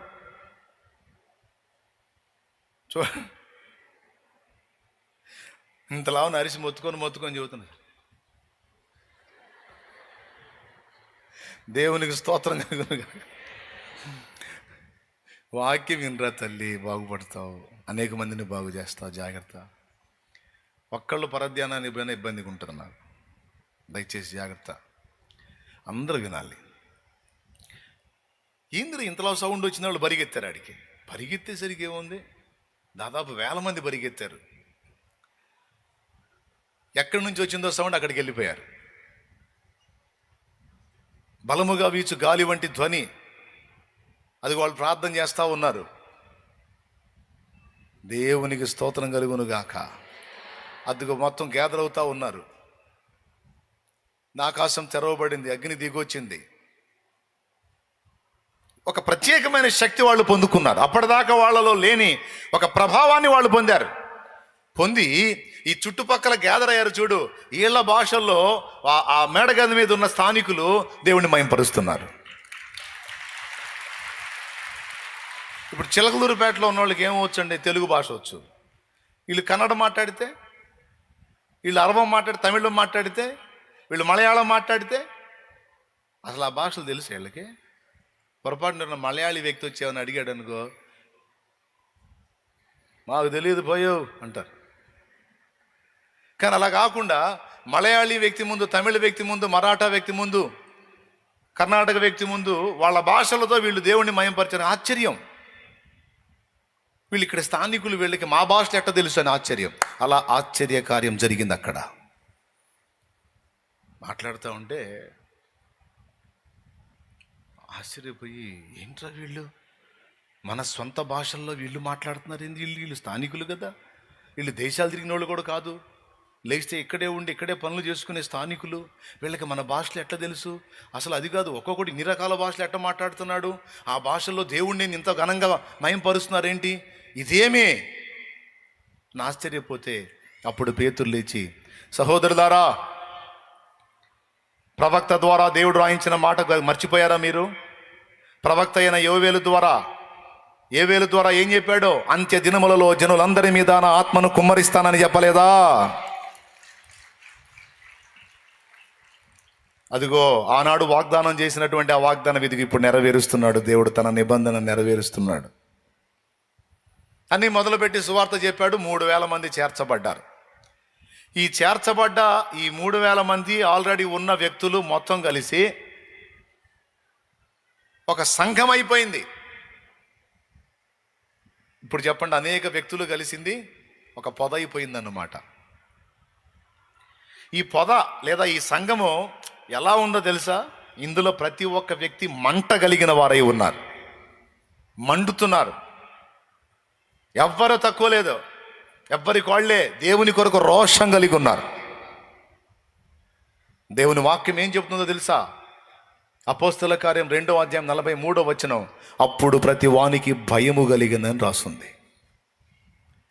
అంతేకాదు, వాళ్ళు తమకు కలిగిన సమస్తము చరస్థిరాస్తులను నమ్మి తమ కొరకు సమష్టిగా ఉంచుకొనిరి. వారు నిష్కపటమైన హృదయముతో ప్రతిదినము దేవాలయంలో తప్పక కూడుకొనుచు, ఇంటింటా రొట్టె విరుచుచు, దేవుని ప్రేమతో నిష్కాపట్యముతో నిందారహితంగా ఉంటూ వారు ఆహారం పుచ్చుకొనుచు ఉండిరి. ప్రభు రక్షింపబడుచున్న వారిని అనుదినం వారితో కూడా చేర్చుచుండెను అని రాస్తుంది. ఈ మండుచున్న సంఘం, వినండి, మండుచున్న సంఘం లోకాన్ని ఆకర్షించిద్దండి. మంటపోయిన సంఘం, మండుచున్న సంఘం, తమ్ముడు బాగా విను, మండుచున్న సంఘం లోకాన్ని తన దగ్గరకు ఆకర్షించుకుంటే, మంటను కోల్పోయిన సంఘాన్ని లోకం తన దగ్గరికి ఆకర్షించుకుంటుంది. ఇప్పుడు అదే జరుగుతుంది సార్వత్రిక సంఘంలో. చాలా వరకు ఏం జరుగుతుందో తెలుసా? లోకాన్ని సంఘం ఆకర్షించడం కాదు, సంఘంలో ఉన్న మనల్ని లోకం లాగుతుంది.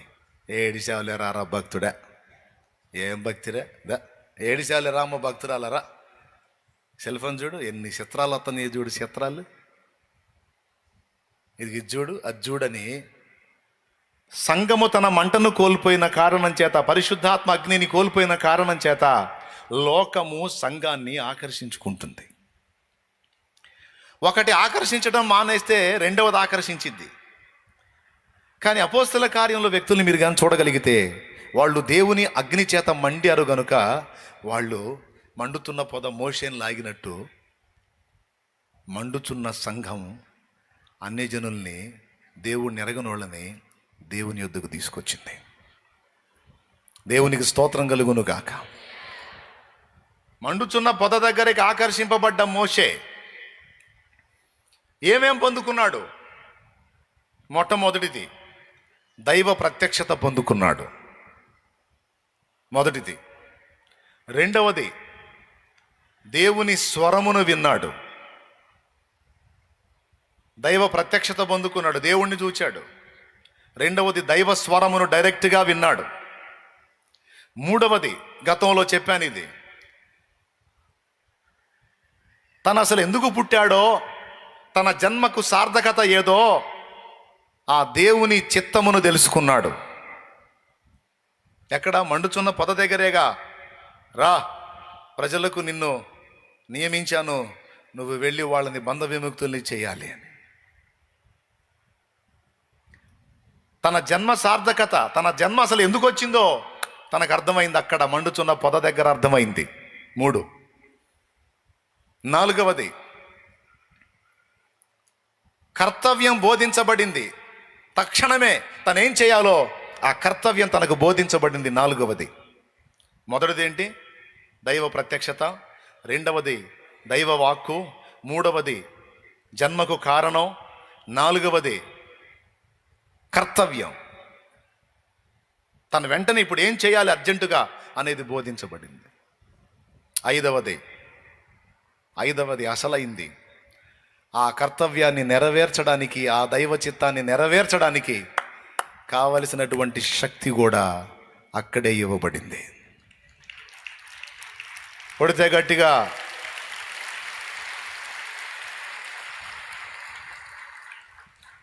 ఎక్కడ ఇవ్వబడింది? ఇవన్నీ పొందుకోవడానికి అతడు ఎక్కడికి రావాల్సి వచ్చింది? మండుచున్న పొద దగ్గరికి రావాల్సి వచ్చింది.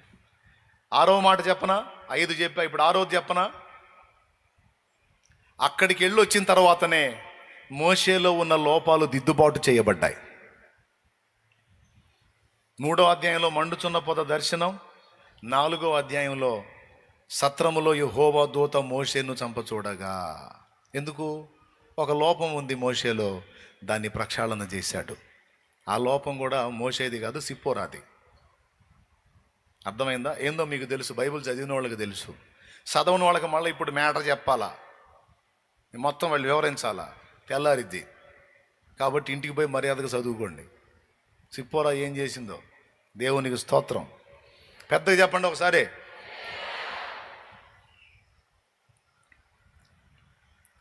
6 సంగతులు జరిగాయి అక్కడ. మొట్టమొదటిది దైవ ప్రత్యక్షత దొరికింది, దైవ స్వరము విన్నాడు, జన్మ సార్థకత తెలుసుకున్నాడు, కర్తవ్యం బోధించబడింది. ఆ కర్తవ్యాన్ని నెరవేర్చడానికి దేవుని శక్తి దొరికింది. అయ్యా, నేను వెళ్ళి ఫరోతో మాట్లాడాలంటున్నావు, వాళ్ళని బయటికి తేవాలంటున్నావు, వాడు సామాన్యుడు కాదు, మరి వాడిని ఎదిరించాలంటే శక్తి ఏది? మోషే, నీ దగ్గర ఏముందన్నాడు. నా చేతిలో గొర్రెల్ని దోలే కర్ర ఉందన్నాడు. ఆ కర్ర తీసుకొని పో, నేను శక్తినిస్తాను. ఆ చేతి కర్రతోనే ఇశ్రాయేలు సర్వ సమాజాన్ని, సమూహాన్ని నువ్వు బయటికి తీసుకొని వస్తావు పోమన్నాడు. శక్తి ఇవ్వబడింది. 6వది లోపములు దిద్దబడ్డాయి, లోపములు సరిచేయబడ్డాయి. 6 సంగతులు జరిగాయి అక్కడ. ఎక్కడ? మండుచున్న పొద దగ్గర. ప్రియుడా, నా తమ్ముడా, నా చెల్లి, అమ్మా, మనం మండుతున్న వ్యక్తులమైతే, మన సంఘం మండుతున్న సంఘం అయితే, ఈ 6 సంగతులు మన దగ్గరికి వచ్చిన వాళ్ళకు కూడా జరుగుతాయి.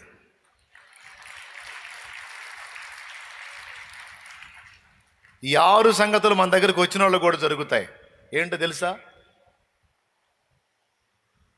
అరే, అసలు వాళ్ళు ఏందో, వాళ్ళ ఆనందం ఏందో, వాళ్ళ సంతోషం ఏందో, వాళ్ళు ఏంట్రా ఎప్పుడు చూసినా మండుతూ ఉంటారు. వాళ్ళంతా సమిష్టిగా ఉంటారు, కూటం పెట్టుకుంటారు, వాక్యం చెప్పుకుంటారు, అయిపోయిద్ది, శుభ్రంగా వండుకుంటారు, మొత్తం కలిసి తింటారు. వాళ్ళకేమో మనకి ఎన్నో బాధలు ఉన్నాయి, సమస్యలు ఉన్నాయి, వాళ్ళకి లేవా? వాళ్ళకి కూడా ఉండొచ్చు. ఆయన అసలు వాళ్ళ ఐక్యత ఏంది, వాళ్ళ ప్రేమ ఏంది, వాళ్ళు కలిసి పనిచేయటం ఏంది? ఎంతమంది అన్నారో నాతో. దేవునికే మహిమ. టెస్ట్ చేయడానికి వచ్చిన వాళ్ళు ఉన్నారు, చూసిపోవడానికి వచ్చిన వాళ్ళు ఉన్నారు. వాళ్ళు ఏమనిపోయారో తెలుసా? నాకు చాలా చాలా ఆశ్చర్యంగా ఉంది బ్రదర్. ఎందుకు బ్రదర్? ఏంటి బ్రదర్? వాక్యం చెబుతున్నావు, నువ్వు వెళ్ళిపోతున్నావు. ఇంతమందిని కూర్చోబెట్టి అన్నం పెడుతున్నారు బ్రదర్. నీళ్ళు ఇచ్చేవాడు నీళ్ళు ఇస్తున్నాడు, ప్లేట్లు ఇచ్చేవాడు ప్లేట్లు ఇస్తున్నాడు, వడ్డిచ్చేవాడు వడ్డిస్తున్నాడు, సాంబార్ పోసేవాడు పోస్తున్నాడు, పచ్చడి వేసేవాడు వేస్తున్నాడు. అయిపోగానే ప్లేట్లు తీసుకెళ్ళి కడిగి మళ్ళా తీసుకొచ్చి పెడతా ఉన్నారు. ఏ బ్రదరు, కాస్త కూస్తా జనమా? ఒక 500 మందితో ఫంక్షన్ పెట్టుకోవాలంటే 5 రోజులకు ముందే సిద్ధపడాలి. ఒక 500 మందికి ఫంక్షన్ ఏర్పాటు చేయాలంటే వాళ్ళకి తిండి దీపాలు పెట్టడానికి డ్రమ్ములు తెప్పించి ముందు నీళ్లు బట్టి పని మొదలు పెడతాం మేము. 500 మందికి ఫుడ్ అంటే 5 రోజుల ముందు నుంచే సిద్ధపాటు మాకు. ఇన్ని వేల మందికి గంట తిరిగేటప్పటికి మొత్తానికి అన్నం పెట్టి పంపిస్తున్నారు. ఏంది బ్రదర్ ఇది?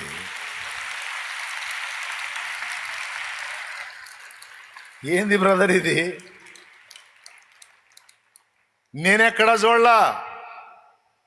ఇది సామాన్యమైన సంగతి కాదు.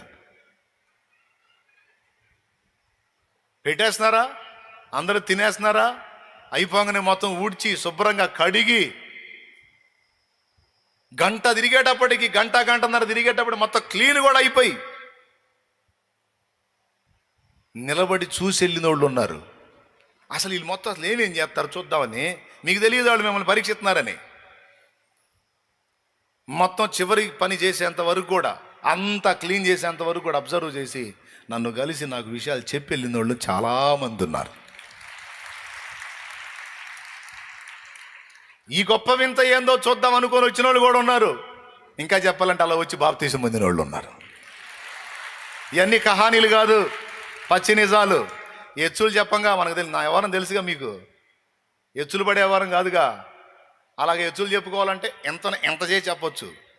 అంత అవసరం ఏముంది? ఏదన్నా మహిమ వస్తే, ఘనత వస్తే, హెచ్చింపు వస్తే యేసుకు రావాలి, ఆయనకు రావాలి. మనకెందుకు? స్తుతి, మహిమ, ఘనత, ప్రభావం యేసుకే చెందాలి, ఆయన హెచ్చింపబడాలి. మనకెందుకు? లేని చెప్పను, ఉన్నాయి జరిగినవి చెప్తా. ఇప్పుడు కాదు, ఇప్పుడు ఇంతమంది కాదు. ఆ చిన్న మంది ఉన్నప్పుడే ఆ అగ్ని మంటను రగిలించాడు నా తండ్రి. సో మండుచున్నటువంటి సంఘము, మండుచున్నటువంటి వ్యక్తుల గుంపు ఒక పొదయ్యి దాని వైపు చూచిన వాళ్ళందరిని అది ఆకర్షిస్తుంది. ఈరోజు సంఘము తన మంటను కోల్పోయినందున, మీరు మనం రాసుకున్నారు ఈ మాట, అనేక మంది జనులు నరకాగ్నికి వెళ్తున్నారు. సంఘము తన అగ్నిని కోల్పోయినందున అనేక మంది జనులు నరకానికి వెళ్తున్నారు. ప్రియులారా, సంఘము మండుతూ ఉంటే నరకానికి వెళ్ళి పడేవాళ్ళు నిత్య జీవానికి ఆకర్షింపబడతారు. ఈరోజు లోకం సర్వనాశనం అవుతుంది, లోకం చెడిపోతుందంటే బాధపడాల్సింది ఎవరో తెలుసా? మనమే. లోకం చెడిపోతుందంటే దానికి కారణం సంఘం చెడిపోయింది. సంఘం చెడిపోయింది కాబట్టి లోకం చెడిపోతుంది. సంఘం చెడకుండా సంఘం పర్ఫెక్ట్గా ఉందనుకో, లోకాన్ని ఆకర్షిస్తూ ఉంటుంది, లోకాన్ని తన వైపు లాగుతూ ఉంటుంది, లోకస్తులని ప్రక్షాళన చేసి సంఘంలోని గలుపుతూ ఉంటుంది, ఆకర్షిస్తూ ఉంటుంది. ప్రైజ్ ద లార్డ్, హల్లెలూయా, హల్లెలూయా. ఆకర్షింపబడి మన దగ్గరకు వచ్చినోడు ఏమేం తెలుసుకుంటాడు? దేవుని సన్నిధిలో కూర్చుంటాడు, మన మధ్యలో ఉన్న దేవుని సాక్షాత్కారాన్ని పొందుతాడు. క్రమంగా అందరం కలిసి దేవుణ్ణి సేవించటం, ఆరాధించటం, మహిమపరచటం, దేవుల్లో ఉన్న మధురమైనటువంటి ఆత్మీయ ఆనందం అంతా అనుభవిస్తాడు. మా నాన్న గురించి గతంలో చెప్పాను నేను. దమ్ము వీరుడు, సంవత్సరాలు వాడాడు. చర్చిలోకి వచ్చి కూర్చున్నాడు మా బలవంతంతో. మేము హైదరాబాద్లో ఉన్నాం, వాళ్ళు నరసరాపేటలో ఉన్నారు. మందిరానికి తీసుకెళ్లారు మా అమ్మ, పోయి కూర్చున్నాడు. ఆయన నోటితో ఆయనే చెప్పాడు, దేవుని దగ్గరకు వచ్చిన వాడు, మండుచున్న సంఘం దగ్గరకు వచ్చిన వాడు ఏం చూస్తాడని చెప్పాను. ఫస్ట్ పోయింది. ఏం చూస్తాడని చెప్పానండి? ప్రత్యక్షత. ఆయన్ని ప్రత్యక్షత చూస్తాడు. సంఘం అంతా ఆరాధిస్తున్నారు, మా నాన్న గోడకు అనుకొని కూర్చున్నాడు. ఇంద్రియులు గోలని అర్థం కాదు, కొత్తోడుగా. అందులో పెద్ద ఆయన జేబు దవిడాడు, బయటికి పోయి ఒక దమ్మన్న కొట్టేద్దాం వీళ్ళు గోల దెబ్బకని.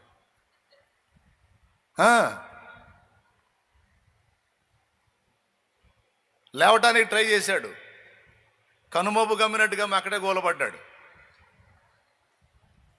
ఇటుపక్క దైవజనుడుండి వాక్యం చెబుతాడు, జనం ఇటుపక్క కూర్చొని ఉంటారు. దైవజనుడి ఫేస్ ఇటు, జనాల ఫేస్ ఇటు. ఈయన మధ్యలో కూర్చున్నాడు. అటుపక్క పాస్టర్ కనపడతారు, ఇటుపక్క విశ్వాసులు కనపడతారు. మధ్యలో కూర్చున్నాడు గోడకు అనుకొని. జస్ట్ ఆ పిక్చర్ ఊహించుకోండి. లేచి బయటికి వెళ్ళి 2 దమ్ములు లాగొద్దాం అనుకుంటున్నాడు. దమ్ము వీరుడు కదా, కూలబడ్డట్టు కూర్చున్నాడు. బయటికి చూశాడు, వాకిలి కూడా కనపడుతుంది, ఓపెన్ వాకిలి పెద్దది. ఆ బయటికి చూస్తే ఆ ఆకాశంలో నుండి ఒక తెల్ల కొంగ వస్తుంది. ఈయనున్న మందిరం వైపుకి వస్తుంది. తెల్లటి కొంగ రెక్కలు దాచి ఎగురుకుంటూ వస్తుంది. తెల్లటి కొంగ. ఈయన అనుకున్నాడు, ఎవడో మొత్తానికి దానికి తోట కొట్టాడు, మొత్తానికి బిడి తప్పింది, అది ఎటు పోవాలో అర్థం కాక ఈ మందిరంలోకి వస్తుంది అనుకున్నాడట. ఆయన చెప్పింది చెప్పినట్టు చెప్తున్నా. చూస్తానే ఉన్నాడు కళ్ళు తెరిచి, వస్తా ఉంది. దగ్గరకు వచ్చేటప్పటికి కొంగ కాదు, తెల్లని వస్త్రం ధరించి చాచిన చేతులతో నిలిచిన ఒక వ్యక్తి.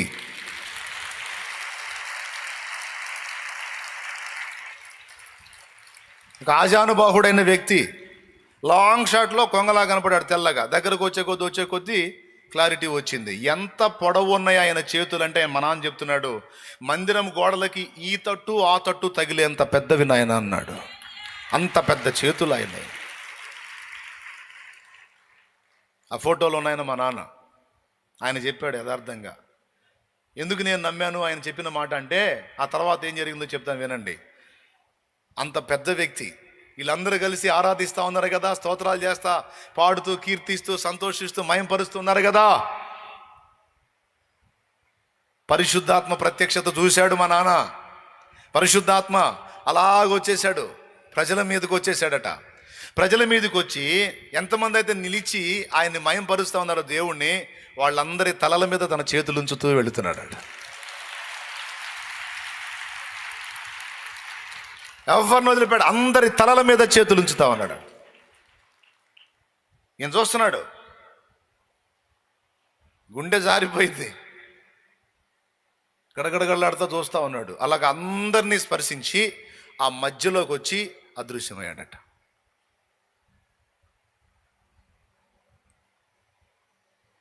మనం ఏం పాడుకుంటాం?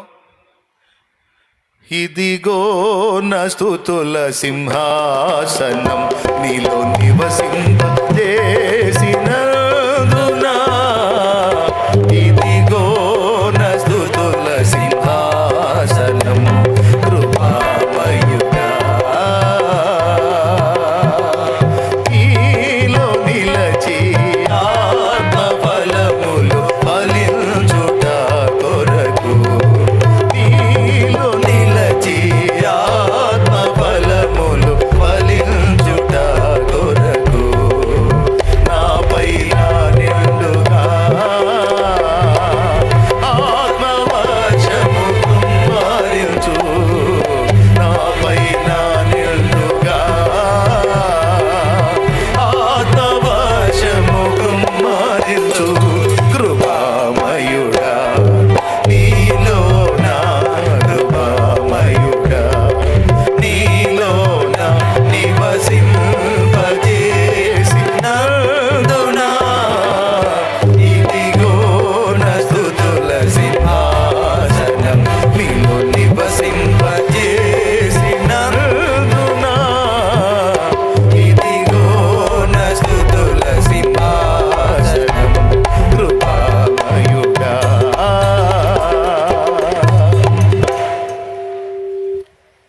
అలా దేవుణ్ణి ఆరాధిస్తుంటే పరిశుద్ధాత్ముడు రాకుండా ఉంటాడా? ఆయన హస్తాలు మన మీదకి రాకుండా ఉంటాయా? మనల్ని పరవశుల్ని చేయకుండా ఉంటాడా? ఆత్మవశుల్ని చేయకుండా ఉంటాడా? శక్తితో నింపకుండా ఉంటాడా? వచ్చి మొత్తం ప్రతి తలని తాగుతున్నాడంట. నేను అందుకే ఆరాధన చేసేటప్పుడు లీనమై చేయండి అని చెప్పేది. కళ్ళు తెరిచి అటు ఇటు చూసుకుంటా చేయకూడదు ఆరాధన. కొంతమందికి సామాన్లు భయం, ఆ పర్సులో డబ్బులు పోతాయేమో, ఆ సెల్ ఫోన్ ఎవడన్నా తీసుకెళ్తాడేమో. నీకు దండం పెడతా, సెల్ ఇంటికాడ పెట్టిరా. సైతాన్ కూడా అప్పుడే గుర్తు చేస్తాడు, ఏందో బాగా డీప్ అయిపోయావు, ఆ సెల్ ఎవడన్నా తీసుకెళ్తాడు కథ చూడగానే.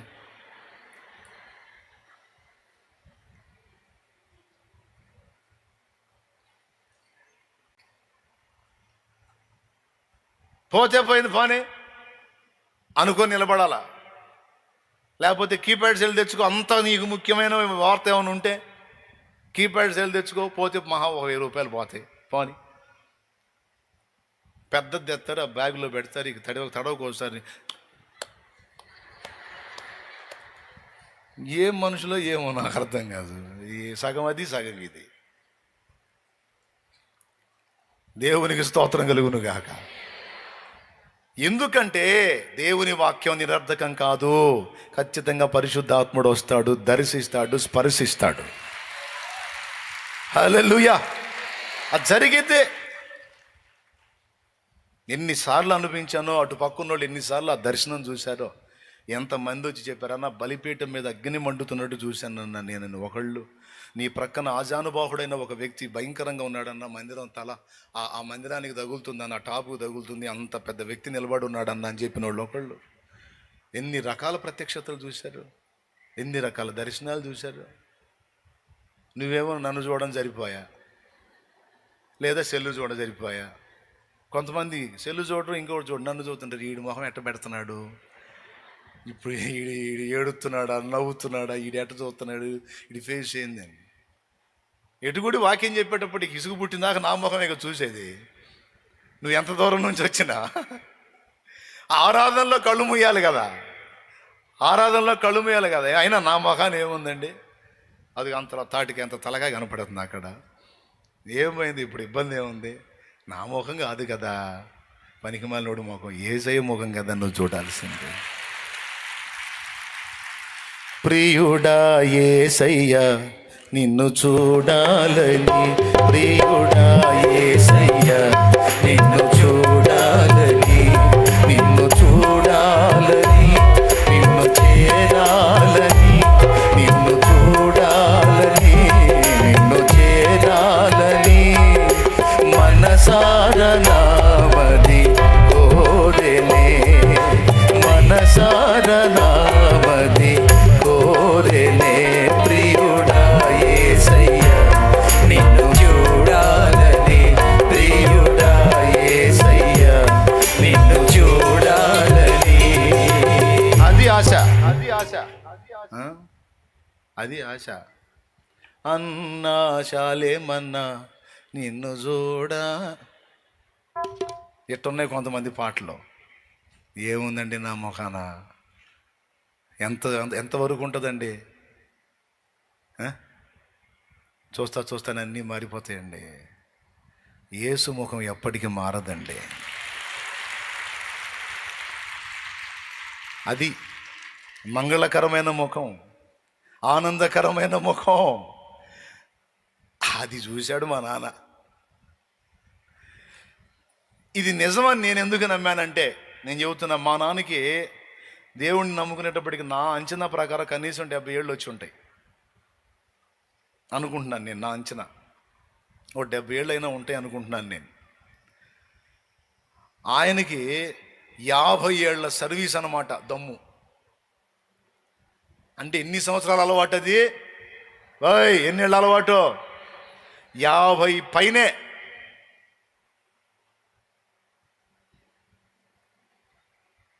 లేచి ఆ దర్శనం చూసి లేచి బయటికి వెళ్ళి ఏడ్చుకుంటా బయటికి వెళ్ళి ఆ జేబులో ఉన్నాయన్నీ నిలువున ఆంతున పడేసి వచ్చాడండి. బయట వచ్చేసాడు. దేవుని పరిశుద్ధాత్మ యొక్క ప్రత్యక్షత సంఘములో ఒక వ్యక్తి చూస్తే, 40 ఏళ్ల సర్వీస్ ఉన్న తాగుబోతైనా సరే అవతల పడేస్తాడంతే. యేసు నామములో నేను మానలేను, నా వల్ల కాదు అన్నాడు కూడా. నిప్పు కణంలా మారిపోతాడు, అగ్ని కెరటంలా ఎగిసి పడతాడు. ఇక అంతే, పాత అడ్రస్ లేకుండా పోయింది మా నాన్నకి. తర్వాత మా నాన్న టెస్ట్ చేయడానికి కొంతమంది ట్రై చేశారు. కింగ్ సైజ్ పెద్ద సిగరెట్ ఉంటుంది, అద్దెచ్చి ఇచ్చాడు ఒకడు. దమ్ము కొట్టవే అని, పోరా అన్నాడు. ఏంది పెద్ద తాగు సిగరెట్, ఏమైంది? తాగినోడువేగా. ఆ దేవుణ్ణి ప్రభువుని చూశాను, నేను మానుకున్నాను రా, కల్లో కూడా నేను దాన్ని ముట్టను అన్నాడు. నా కళ్ళతో నేను చూశా. అదే ఒకవేళ దేవదర్శనం పొందకపోతే టపిమని లాగి దమ్ము కొడతానే ఉండేవాడు. ఇక అదేదైనా సరే మానుకున్నాడు. అంత నిగ్రహశక్తి ఎలా వచ్చేసింది ఆ మనిషికి అంటే, అతడు దేవుని ప్రత్యక్షత చూచాడు. ఈరోజు ఇక్కడ ఉన్న వాళ్ళలో కూడా చాలామంది మాజీ తాగుబోతులు ఉన్నారు, భయంకరమైన డింకు మాస్టర్లో. ఇప్పుడు ఊరకిత్తా ఉన్నది ఆగట్లా. మాకు వద్దులే పోరే, నాశనం అయిపోయింది దానివల్ల. దేవుడు దర్శించి ఏదో ఇప్పుడు మేము మనుషుల్లా నిలబడున్నాం, మాకు వద్దులే పొమ్మని దండం పెట్టి తప్పించుకుంటున్నారు. దేవునికి స్తోత్రం, హల్లెలూయా. ఇంకా చెప్పాలంటే అనేక మందిని రక్షణలోకి నడిపిస్తూ ఉన్నారు వాళ్ళు మారే. దేవుని ప్రత్యక్షత ఒకడు పొందుకుంటే జరిగిద్దది, దేవుని స్వరాన్ని ఒకడు వింటే జరిగిద్దది. మండుచున్న సంఘములో, మండుచున్న వ్యక్తులలో అలాంటి ఆకర్షణ ఉంటుంది. ఆ ఆకర్షణ దెబ్బకి లోకస్తులు ఆ వ్యక్తుల దగ్గరికి, ఆ సంఘం దగ్గరికి వచ్చినప్పుడు మారిపోద్ది మైండ్. ఎందుకో తెలుసా? వాళ్ళు దేవుడిని చూస్తారు, దేవుని స్వరం వింటారు. ఆయన స్వరం ఎంత శక్తివంతమైనది. జక్కయ్య జక్కయ్య దిగిరా, నీకోసమే వచ్చాను అన్నాడు. అంతే. ఎంత విప్లవాత్మకమైన మార్పు అంటే, పిల్లికి బిచ్చం పెట్టనోడు మహాదాత అయిపోయాడు ఒక దెబ్బతో. ఎంగిల్ చేత్తో కాకిందోలనోడు యేసయ్య మాట్లాడాడో లేదో మహాదాత అయిపోయాడు. ప్రభువా, నా ఆస్తిలో సగం పేదలకు ఇచ్చేస్తాను, మిగతా సగం ఎవరి దగ్గర అయితే నేను రూపాయికి 4 వసూలు చేశానో వాడికి 8 ఇస్తాను. అంటే టోటల్గా నా అక్రమార్జితం అంతా వదిలేస్తాను అన్నాడు. మారిపోయింది యేసయ్య దర్శిస్తే మైండ్. నీ మాటలో జీవమున్నది, అది ఏ నన్నిలలో బ్రతికించుచున్నది. నీ మాటలో జీవమున్నది, అది ఏ నన్నిలలో బ్రతికించుచున్నది. మాటతోనే చక్క చేసినావా, సర్వశక్తి కలిగిన ఓ దేవా. ఒక మాటతోనే మృతుల లేపినావా, మరణముందు విడిచిన ఓ దేవా. మాట్లాడే దేవా నా యేసయ్యా, మాట్లాడే దేవా నా యేసయ్యా. మాట తప్పవు నీవు మాదని వాడవయ్యా, మాట తప్పవు నీవు మాదని వాడవయ్యా. మాట్లాడే దేవా నా యేసయ్యా, మాట్లాడే దేవా నా యేసయ్యా. Praise the lord. దేవునికి మహిమ. యేసయ్య మాట్లాడితే ఎంత సంతోషం అండి. మహానుభావుడు మాట్లాడబట్టి ఈ రోజుకి నేను నిలబడున్నా. ఎప్పటికప్పుడు మాట్లాడుతూనే ఉన్నాడు పిచ్చి మహారాజు. లేకపోతే మన చరిత్ర ఎప్పుడు అయిపోయేది. మాట్లాడతాడు, మాట్లాడితేనే మండిద్ది గుండె.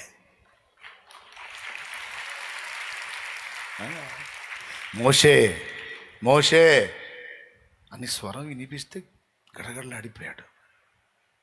నేను నీ పితరుల దేవుడను, అబ్రహాము దేవుడను, ఇస్సాకు దేవుడను, యాకోబు దేవుడను.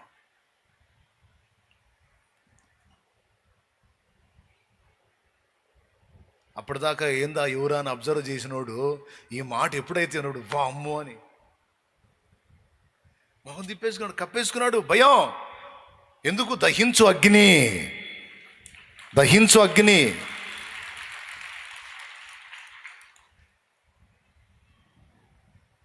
ఆయన దర్శిస్తే మండిద్ది గుండె. నడిమిని అగ్ని జ్వాలలో ఆ మంటలో ఉండి మోషే ఎదను మండించాడు నా దేవుడు. అందుకే ఆ పాటలో పెట్టుకున్నా నేను యేసయ్య పరిశుద్ధాత్మ ప్రేరణతో. మాట్లాడుమయ్యా ఓ వాక్య దైవం, మండించుమయ్యా మా దీన హృదయం. దేవుని వాక్కు విన్నవాడు, దేవుని స్వరాన్ని విన్నవాడి గుండె మండకుండా ఉండదేకా. అంతే, అది మండుతా ఉంటుంది. అది ఆకర్షించకుండా ఉండదు, ఆయన చిత్తం చెయ్యకుండా ఉండదు.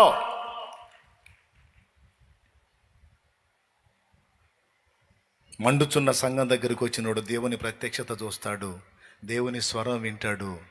తన జీవితం ఏందో, తన బతుకేందో, అసలు తన జన్మ ఏందో తెలుసుకుంటాడు. అంతేకాదు తన పాపాల విషయమై ఒప్పించబడతాడు, ప్రక్షాళన పొందుతాడు, అంతేకాదు దేవుని శక్తితో నింపబడతాడు. అంతేకాదు తన కర్తవ్యం ఏంటో తెలుసుకొని ఇక ప్రభు కోసం బతుకుతాడు.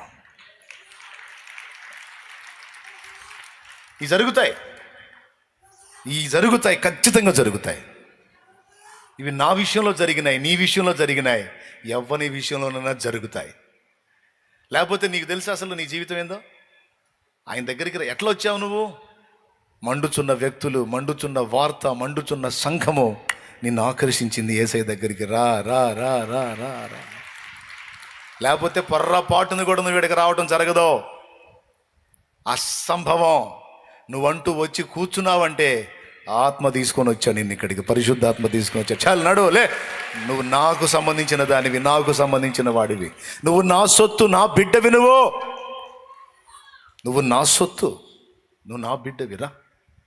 నువ్వు పాపంలో, లోకంలో, శాపంలో నాశనం అవటం నా చిత్తం కాదు. నట్ అని నిన్ను తీసుకొచ్చింది నా దేవుని ఆత్మ, పరిశుద్ధమైన ఆత్మ, దహించు అగ్ని తీసుకొచ్చాడు నిన్ను.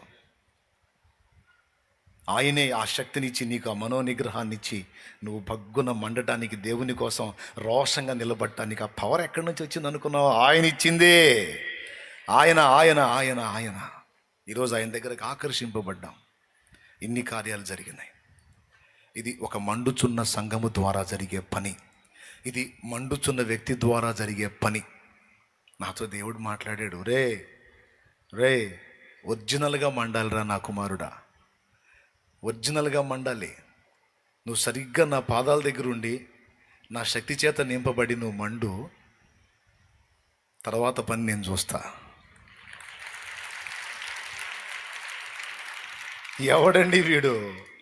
ఎవడు వీడు? మీరెక్కడా, నేనెక్కడా? ఎంత పని చేశాడండి. ఒక అల్పుణ్ణి తీసుకొచ్చి ఎంత పని చేశాడండి. ఎవరండి ఈ పని చేసినోడు? అరే, కంటికి కనపడినట్టు ఉంటాడు, అదృశ్యంలో ఉన్నట్టు ఉంటాడు, అసలు ఏమి ఎరగనట్టు ఉంటాడు. చక్రం తిప్పుతాడండి మొత్తం. నీ లైఫ్ని కూడా అలా చేస్తాడు ఆయన. నీ జీవితాన్ని కూడా అలా చేస్తాడు. చేసే ఉన్నాడు. ఒక్క మాట చెప్పి ముగిస్తా. ఫస్ట్ చెప్పాను, మండుచున్న సంఘము దగ్గర ఏమేం జరుగుతాయి? టపి చెప్పేసేయండి. నంబర్ 1 చెప్పండి, నేను ఇది అవుతా. ఏంది? ప్రత్యక్షత. గట్టిగా చెప్పండి. మరి రాసుకొని కూడా ఏంది? చెప్పుకో.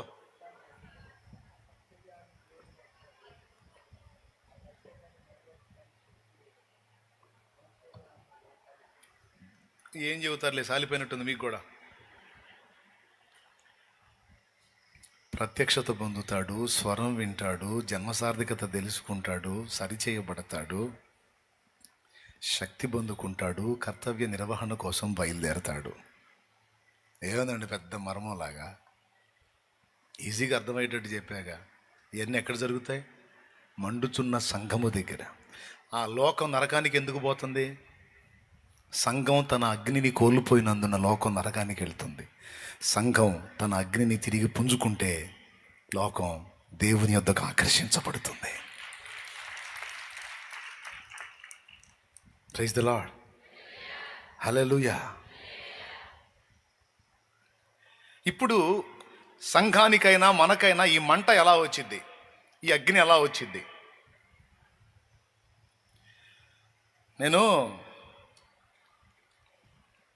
ఏకాంత ప్రార్థనలో దేవుని ముందు కూర్చొని ఏడ్చానండి.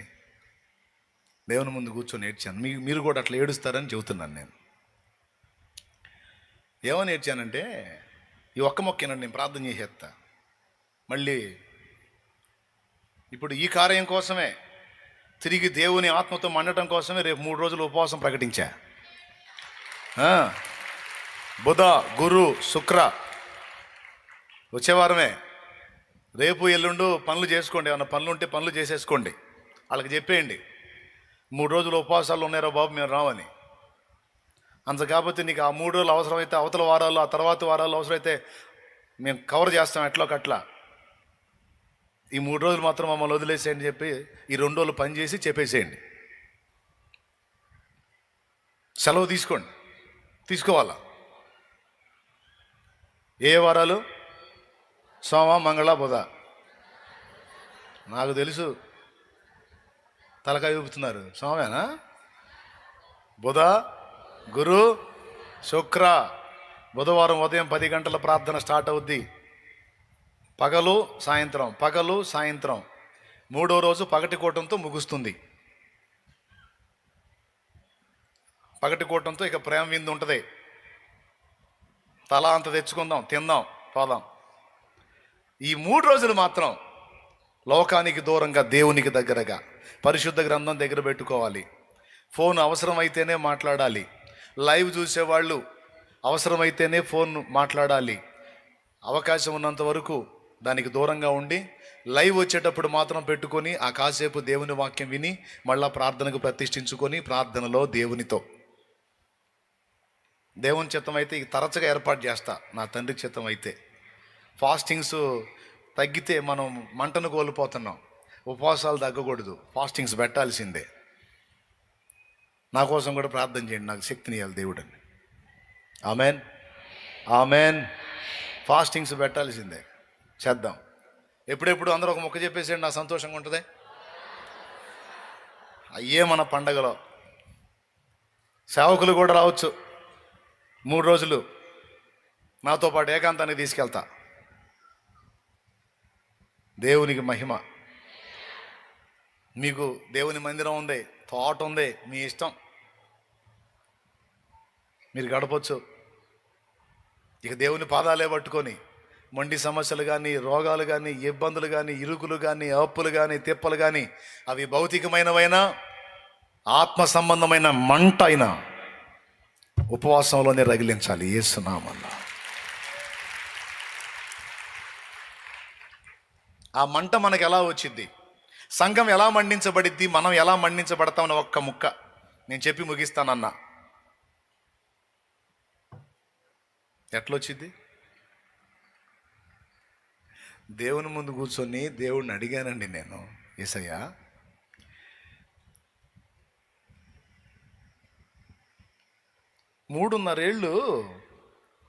దగ్గర 3.5 ఏళ్ళు పేతురు నీ వెంట తిరిగాడు. నువ్వు కాస్త మరుగైపోగానే నేరుగా పోయి వలభుజాన్ని వేసుకున్నాడు. నువ్వేమని పిలిచావు పేతుర్ని? నిన్ను మనుషులను పట్టు జాదనిగా చేస్తాను రమ్మన్నావు. అప్పుడు వల వదిలిపెట్టాడు, దోణిలో వదిలిపెట్టాడు, చేపలు వదిలిపెట్టాడు, మొత్తం వదిలిపెట్టాడు. ఆఖరికి సిలువలో ప్రాణం పెట్టి నువ్వు తిరిగి లేచి కనబడి ప్రోత్సహించి అదృశ్యమైతే కర్తవ్యాన్ని నెరవేర్చకపోగా ఏం చేయాలో అర్థం కాక మళ్ళా వలభుజాన్ని వేసుకున్నాడు. యాడికి పోతున్నావు పేతురు అంటే, నేను చేపలు పట్టబోదును. నీవు చేపలు పడితే మేము పీతలు పడతామా? మేము చేపలే పడతాం. వాళ్ళు కూడా వెంటబడ్డారు. ఇదేంటండి నాకు అర్థం కాదు. చేపలు పట్టుకోవడానిక యేసయ్య ఎనికిడిది పెట్టుకుంది, వెంట పెట్టుకుంది? చెప్పండి మీరు. చేపలు పట్టుకోవటానిక యేసు తన వెంట పేతురును పెట్టుకుంది? యాయిరు కుమార్తె చచ్చిపోయిన దాన్ని లేపినప్పుడు, లాజరును తిరిగి బ్రతికించినప్పుడు, 5 రొట్టెలు 2 చేపలు 1000 మందికి పంచినప్పుడు రకరకాల దైవ శక్తితో కూడిన అద్భుతాలు పేతురు కళ్ళగా చూపించింది. తిరిగి వెళ్ళి చేపలు పట్టుకోవడానికా? నా ప్రార్థన ఇది, యేసయ్యా, ఇంత సేటు నువ్వు ట్రైనింగ్ ఇస్తే నువ్వు కాస్త కనుమరుగయ్యేసరికి వలభుజాన్ని వేసుకున్నాడు కదయ్యా. అదయ్యా మా బతుకు,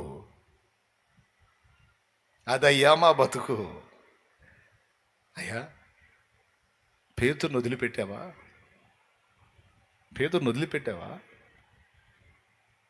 వల తీసుకొని దోణికి సముద్రంలోకి వెళ్ళి వల వేస్తుంటే రాత్రంతా చేపలు పడకపోతే దరిని నిలిచావు కదయ్యా. దరిని నిలబడి, పిల్లలారా తినుటకు మీ యొద్ద ఏమైనా కలదా అని పిలిచి, ఏమీ పడలేదు అంటే దోణి కుడి ప్రక్కన వలమేమని చెప్పి 153 పెద్ద చేపలతో వల నిండి పిగిలేటట్టు చేసి వాళ్ళని దరికి తెప్పించి, పేతురు నన్ను ప్రేమిస్తున్నావా అని ముమ్మారు అడిగి పేతుర్ని స్థిరపరిచావుగయ్యా.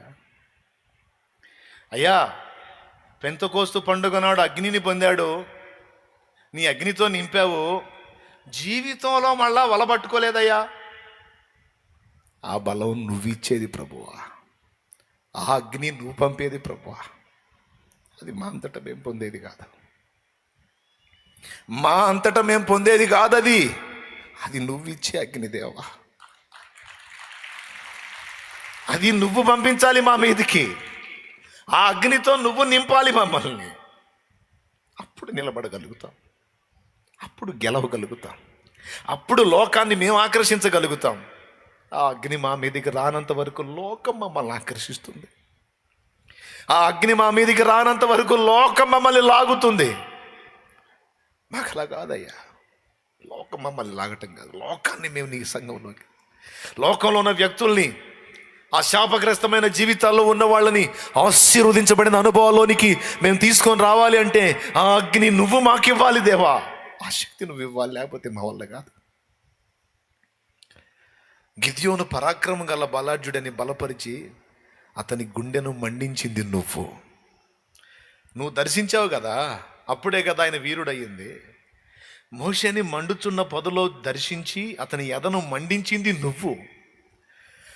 పిరికివాడు బలహీనుడని తాను అనుకునేటువంటి పేతురుని మరెన్నడూ వల చేతపట్టకుండా చేసింది నువ్వు. ఒక్క ప్రసంగంతో 3,000 మందిని, మరొక ప్రసంగంతో 5,000 మందిని, 2 ప్రసంగాలతో 8,000 మందిని సంఘములో చేర్చినటువంటి యోధునిగా పేతురుని తయారు చేసింది నీ అగ్ని. ఆ బలం నీది, ఆ బలం నీది, ఆ బలం నీది. మా అంతటా మాకెట్లొచ్చిందయ్యా అది? మా అంతటా మాకెట్ట లభించిందయ్యా? ఆ అవకాశం మాకెక్కడుందయ్యా? అదే మాకుంటే నీ పరిశుద్ధాత్మ అగ్నితో పని ఏముందయ్యా? మాకు లేదయ్యా, మాకు లేదు. కనికరించి నీ అగ్నిని పంపు, నువ్వు మండించు అని దేవుని పాదాలు పట్టుకున్నానండి. మీరు చెప్పండి, ఎవరు పంపించాలి? ఆ అగ్ని ఎవరు పంపించాలండి?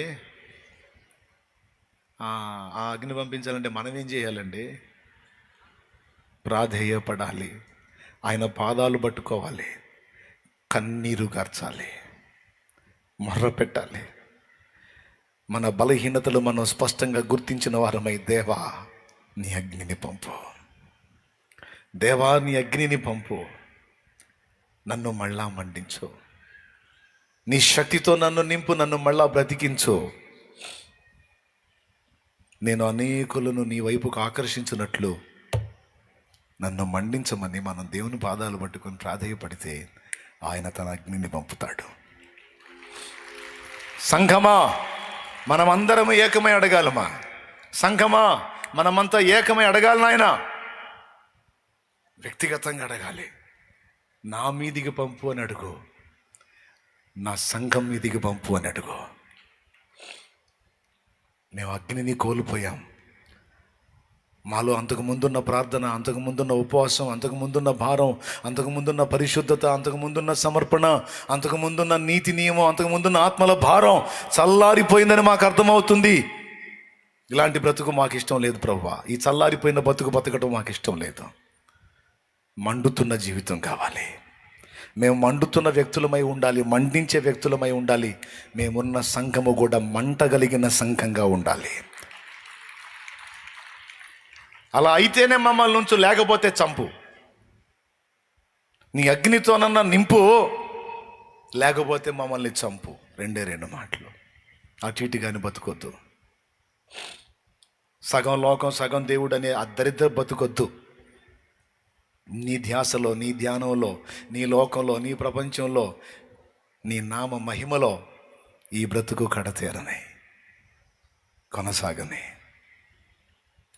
అని దేవుని పాదాల దగ్గర ప్రార్థన చేయడానికి పురికొల్పునిచ్చాడు పరిశుద్ధాత్మ. ఆ అగ్ని కావాలి కావాలి అంటే ఆ అగ్ని ఎలా వస్తుంది? కుమారుడా, అది దేవుడే ఇవ్వాలి. ఆ అగ్ని డేవిడ్ బ్రైనార్డ్లోకి వచ్చింది, వెళ్ళిపోయాడు రెడ్ ఇండియన్ల మధ్యలోకి. ఆ అగ్ని డేవిడ్ లివింగ్స్టన్లోకి వచ్చింది, వెళ్ళిపోయాడు చైనా ప్రాంతానికి, దక్షిణాఫ్రికాకి. ఆ అగ్ని విలియం కేరీలోకి వచ్చింది, వచ్చి పడ్డాడు ఇండియాలో. ఆ అగ్ని మన ముందున్న దైవజనుల్లోకి వచ్చింది, మన ముందు తరాల్లో వాడబడిన దైవజనుల్లోకి వచ్చింది. వాళ్ళ ప్రదేశాలు వదిలిపెట్టేసి వాళ్ళు ఎక్కడి నుంచి ఎక్కడికో వచ్చి దేవుని కోసం భగ్గున మండారు, భగ్గున మండారు. ఈరోజు మనం దేవుని పాదాలు పట్టుకొని ప్రాధేయపడాల్సి ఉంది. సిద్ధపడదామా? సిద్ధపడదామా? దేనికోసం? దేవుని అగ్ని కోసం, దేవుని అగ్ని కోసం. వాక్యాగ్ని, పరిశుద్ధాత్మాగ్ని, శక్తి శక్తి శక్తి కావాలి. వాక్యాగ్ని కావాలి, ఆత్మలను మండించేటువంటి శక్తి కూడా కావాలి, దుర్బోధలను తగలబెట్టేటువంటి వాక్యాగ్ని కూడా కావాలి. మనం దేవుని పాదాలు పట్టుకుందాం. మండుచున్న సంఘము తప్పుడు త్రోవలో ఉన్న వాళ్ళను కూడా సరైన త్రోవలోకి నడిపిస్తుంది. మండుచున్న సంఘము తప్పుడు త్రోవలో ఉన్న వాళ్ళను కూడా సరైన త్రోవలోకి నడిపిస్తుంది. ఇది 7వ పాయింట్, ముగింపు.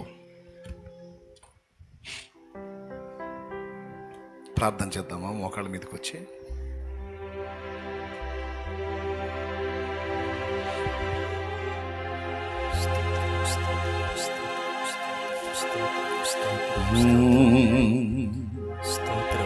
రాకడ సమయం. పైకి లేచి నిలబడండి. ఓకే, పర్వాలేదు, పైకి లేచి నిలబడండి. కింద కూర్చోలేకపోతే లేచి నిలబడండి.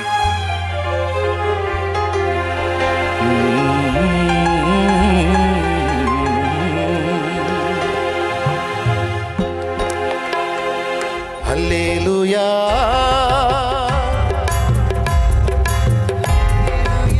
అందరూ లేచి నిలబడాలి.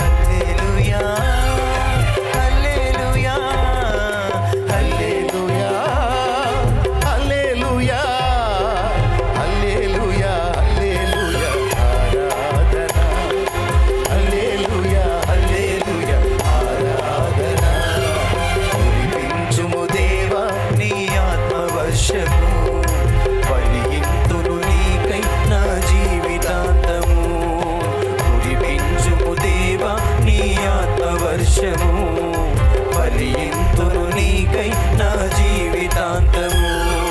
హల్లెలూయా, హల్లెలూయా, హల్లెలూయా, హల్లెలూయా, హల్లెలూయా, హల్లెలూయా, ఆరాధన. హల్లెలూయా, హల్లెలూయా, ఆరాధన. ఫలించుము దేవా నీ ఆత్మవర్షము, ఫలింతును నీకై నా జీవితాంతము. స్తోత్రం. ప్రతి ఒక్కరూ అడుగుదాం, దేవా నీ ఆత్మాగ్ని చేత నన్ను నింపు తండ్రి. నీ కొరకు వెలగాలి, ప్రకాశించాలి, అనేకులను ఆకర్షించే పాత్రగా నేను ఉండాలి తండ్రి. ఆమేన్. హల్లెలూయా. లోకంలో ఉన్న ప్రజలను రక్షించాల్సినటువంటి మనం లోకం వైపు ఆకర్షించబడుతున్నామంటే మనలో మంట చల్లారిపోయింది, మనలో పరిశుద్ధాత్మ చల్లారిపోయింది.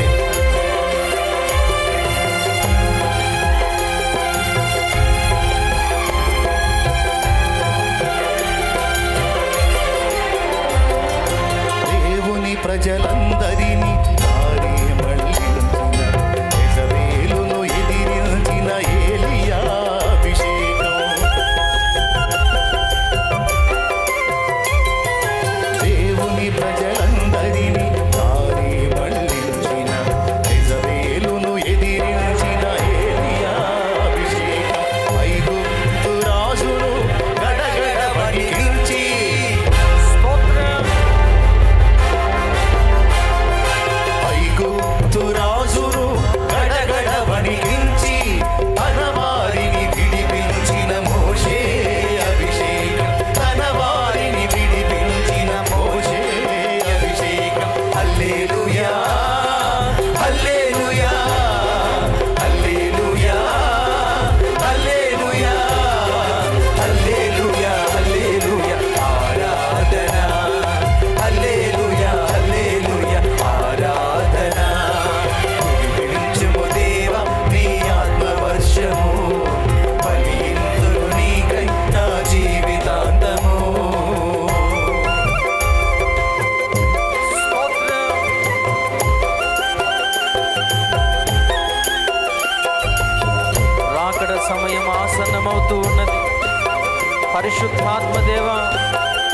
శక్తితో నన్ను నింపు తండ్రి. మండించు. ఆరంభ సంఘములో ప్రారంభమైన దైవాత్మ నువ్వు మా మధ్యలో ఉన్నావు. నువ్వు మా మధ్యలోనే ఉన్నావు, మాతోనే ఉన్నావు, మాతో మాట్లాడి ఉన్నావు. హల్లెలూయా. హల్లెలూయా.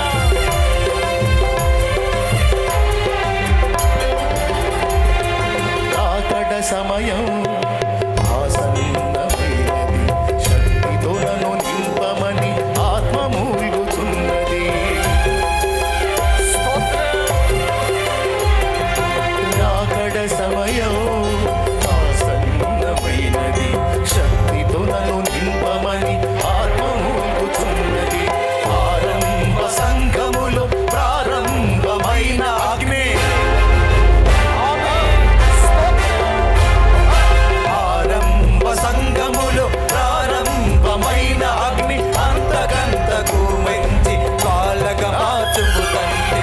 అంతకంతకు పెంచి జ్వాలగా మార్చుము తండ్రి. హల్లెలూయా, హల్లెలూయా, హల్లెలూయా, హల్లెలూయా, హల్లెలూయా, హల్లెలూయా, ఆరాధన. హల్లెలూయా, హల్లెలూయా, ఆరాధన. హల్లెలూయా, హల్లెలూయా, హల్లెలూయా, హల్లెలూయా, హల్లెలూయా, హల్లెలూయా, ఆరాధన. హల్లెలూయా, హల్లెలూయా, ఆరాధన. హల్లెలూయా, హల్లెలూయా, యేసయ్యా.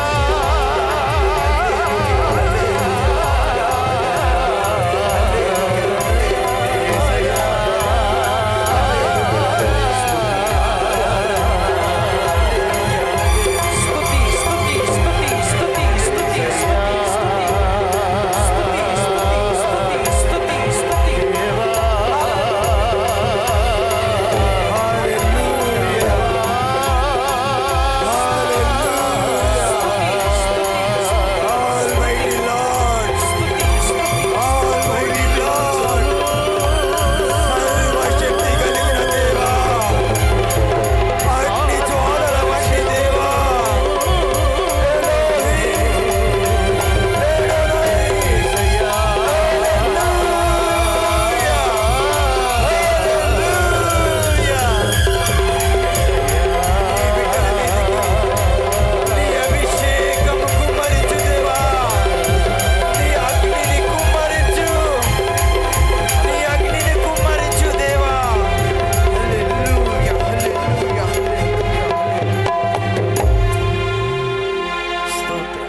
రాకడ సమయం ఆసన్నమైనది, శక్తితో నన్ను నింపమని ఆత్మ మూల్గుచున్నది. రాకడ సమయం ఆసన్నమైనది, శక్తితో నన్ను నింపమని ఆత్మ మూల్గుచున్నది. ఆరంభ సంఘములో ప్రారంభమైన అగ్ని,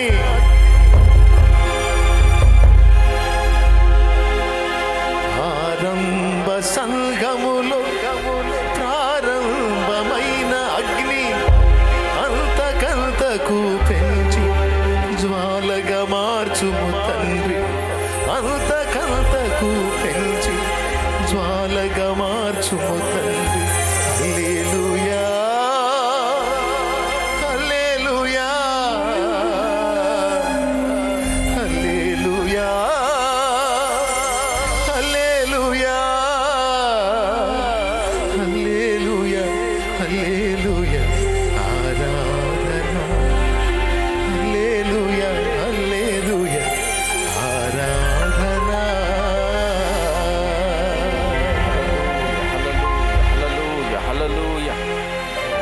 స్తోత్రం స్తోత్రం స్తోత్రం స్తోత్రం. ప్రార్థన. సర్వాధికారి అయిన తండ్రి, సర్వోన్నతుడు అయిన ప్రభువా, నీకు స్తోత్రాలు చెల్లిస్తున్నా. ఈ ఆదివారపు వేళ నీ మాటలు విన్న ప్రభువా, నీ బిడ్డలందరి మీదకి వాజ్ఞాజ్ఞిగా మీరు దిగి వచ్చినందుకు స్తోత్రాలు. మోషేను దర్శించినట్లుగా ఎదుగో మమ్మలను కూడా మీరు దర్శించి మా కర్తవ్యాన్ని మాకు బోధించినందుకు స్తోత్రాలు. ఈ మాటలు మా గుండెల్లో మండును గాక ప్రభువా. ఈ మాటల చేత మేము దహించబడదుము గాక ప్రభువా. ఇది మొదలుకొని మాలో ఉన్న లోటుపాట్లన్నీ కూడా యేసు నామములో కాల్చివేయబడును గాక ప్రభువా. నీకు ఇష్టము లేని పాపములు, లోపములు నాయన యేసు నామములో దహించబడును గాక ప్రభువా. ఆది సంఘములోనికి ఎలాగైతే దిగి వచ్చి అగ్ని చేత మీరు అభిషేకించారో, మమ్మలను కూడా ఆత్మ చేత నింపి అగ్ని చేత అభిషేకించమని ప్రార్థన చేస్తున్నా. ఇది మొదలుకొని నీ కొరకు అయ్యా ఉపయోగపడే పాత్రలుగా ఉండునట్లు సహాయం చేయండి.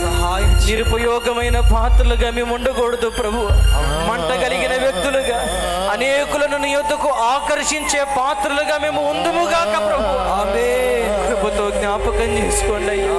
ఇంత ఉపదేశము విన్న తరువాత నిష్ప్రయోజనమైన పాత్రలుగా మేము ఉండాలని కోరుకోవట్లేదు ప్రభు. మనస్ఫూర్తిగా మేము అడుగుతున్నామయ్యా, నీ ఆత్మ చేత మమ్మలను నింపయ్యా. డేవిడ్ బ్రైనార్డ్ అలాగే నాయన భక్తులను ఎలాగైతే నీ ఆత్మ చేత నింపావో, ఏ అగ్ని చేత వారిని దహించావో, ఆ అగ్ని మా మీదకు కూడా దిగి వచ్చునుగాక. నీ దాసుడు అడిగినప్పుడు నీ ఆత్మ చేత నింపావు కదయ్యా. ఈరోజు వేల మందిగా మేము కూడా అడుగుతున్నామయ్యా. మేము కూడా ఆత్మ కలిగిన వారిగా, మంట కలిగిన వారిగా, యేసు నామములో నీ కొరకు మండుచున్న దీపాలుగా ప్రకాశించుదుముగాక ప్రభు. జ్యోతుల వలె వెలుగుదుముగాక ప్రభు. అట్టి కృపను మా అందరికీ అనుగ్రహించాయి. ఈ మాటలు విన్న ఏ ఒక్కరూ నిష్ప్రయోజకులుగా ఉండకూడతాయి. సంఘములో ఉండి లైవ్ ద్వారా దూర ప్రాంతాల్లో ఉండి ఎంతమంది ఈ మాటలు విన్నారు, వారందరినీ మీరు మండించండి ప్రభు.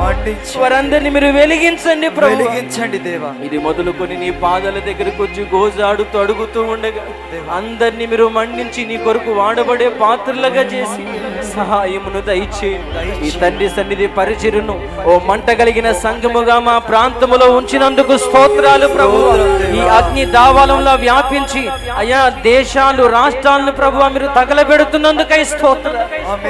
ఇంకా నీ ఆత్మ చేత నింపి ఈ పరిచర్య ద్వారా గొప్ప ఉజ్జీవాన్ని దయచేయండి. ఈ రాష్ట్రము, దేశము, ఇతర దేశాల్లోనూ కూడా ఈ అగ్ని ప్రవేశించును గాక ప్రభు. ప్రపంచ వ్యాప్తంగా ఈ ఉద్యమం రగులుకొనును గాక ప్రభు. ఈ మాటలు దుష్టుడు ఎత్తుకొని పోకుండా మా హృదయాల్లో ముద్రింపజేసి సహాయమును దయచేయండి.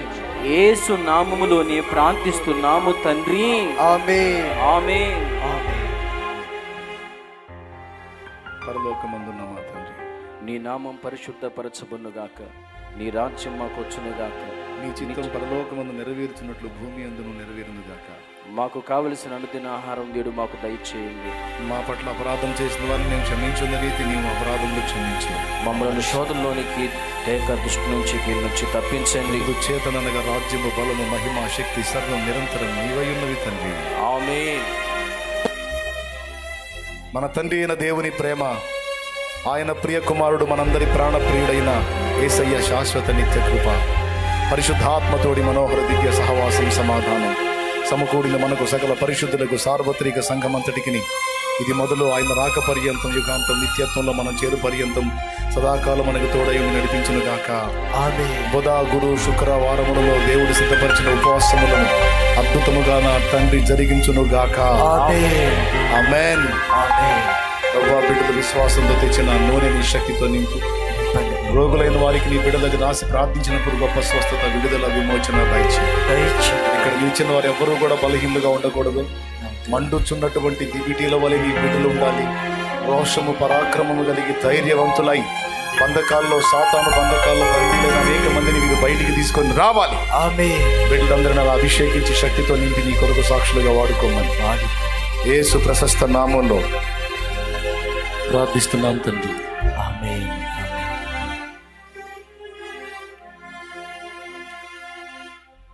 తిరుగు ప్రయాణాల్లో తోడై ఉండి ఎక్కడ ఎవరికి ఎలాంటి ప్రమాదాలు జరగకుండా మళ్ళీ రేపు ఉపవాసాలకు వచ్చేటప్పుడు కూడా బిడ్డలకు తోడై ఉండి క్షేమాన్ని కలిగించి సురక్షితంగా నడిపించున్నాం. యేసు నామములో ప్రార్థిస్తున్నాం తండ్రి. ఇక్కడ రోగులైన వారు ఎవరైతే ఉన్నారో, ఎన్ని రకాల సమస్యలు, అప్పుల్లో, ఆర్థిక ఇబ్బందుల్లో, కలతల్లో, కన్నీళ్లలో, ఎన్ని రకాల శ్రమలు నలుగుతున్నారో వారికి యేసు నామములో విడుదల కలుగును గాక. స్వస్థత, సమాధానం కలుగునుగాక. ఆమేన్. అందరం చెప్దాం హల్లెలూయా, హల్లెలూయా, హల్లెలూయా. ప్రభుకు స్తోత్రాలు. మీ అందరికి వందనాలు. ఎప్పటి నుంచి కూటాలు స్టార్టు? ఎన్ని గంటలకి? 10 గంటలకల్లా స్టార్ట్ అవుతాయి. తప్పకుండా వచ్చేసేయండి. ఫాస్టింగ్స్ అందరికీ చెప్పండి. మనకి పండుగలు మళ్ళీ స్టార్ట్ అయ్యాయి. దేవుని పరిశుద్ధాత్మతో మండే పండుగలు. ఉపవాస ప్రార్థనలు మనకి దండగలు కాదు, పండుగలు. వచ్చేసేయండి.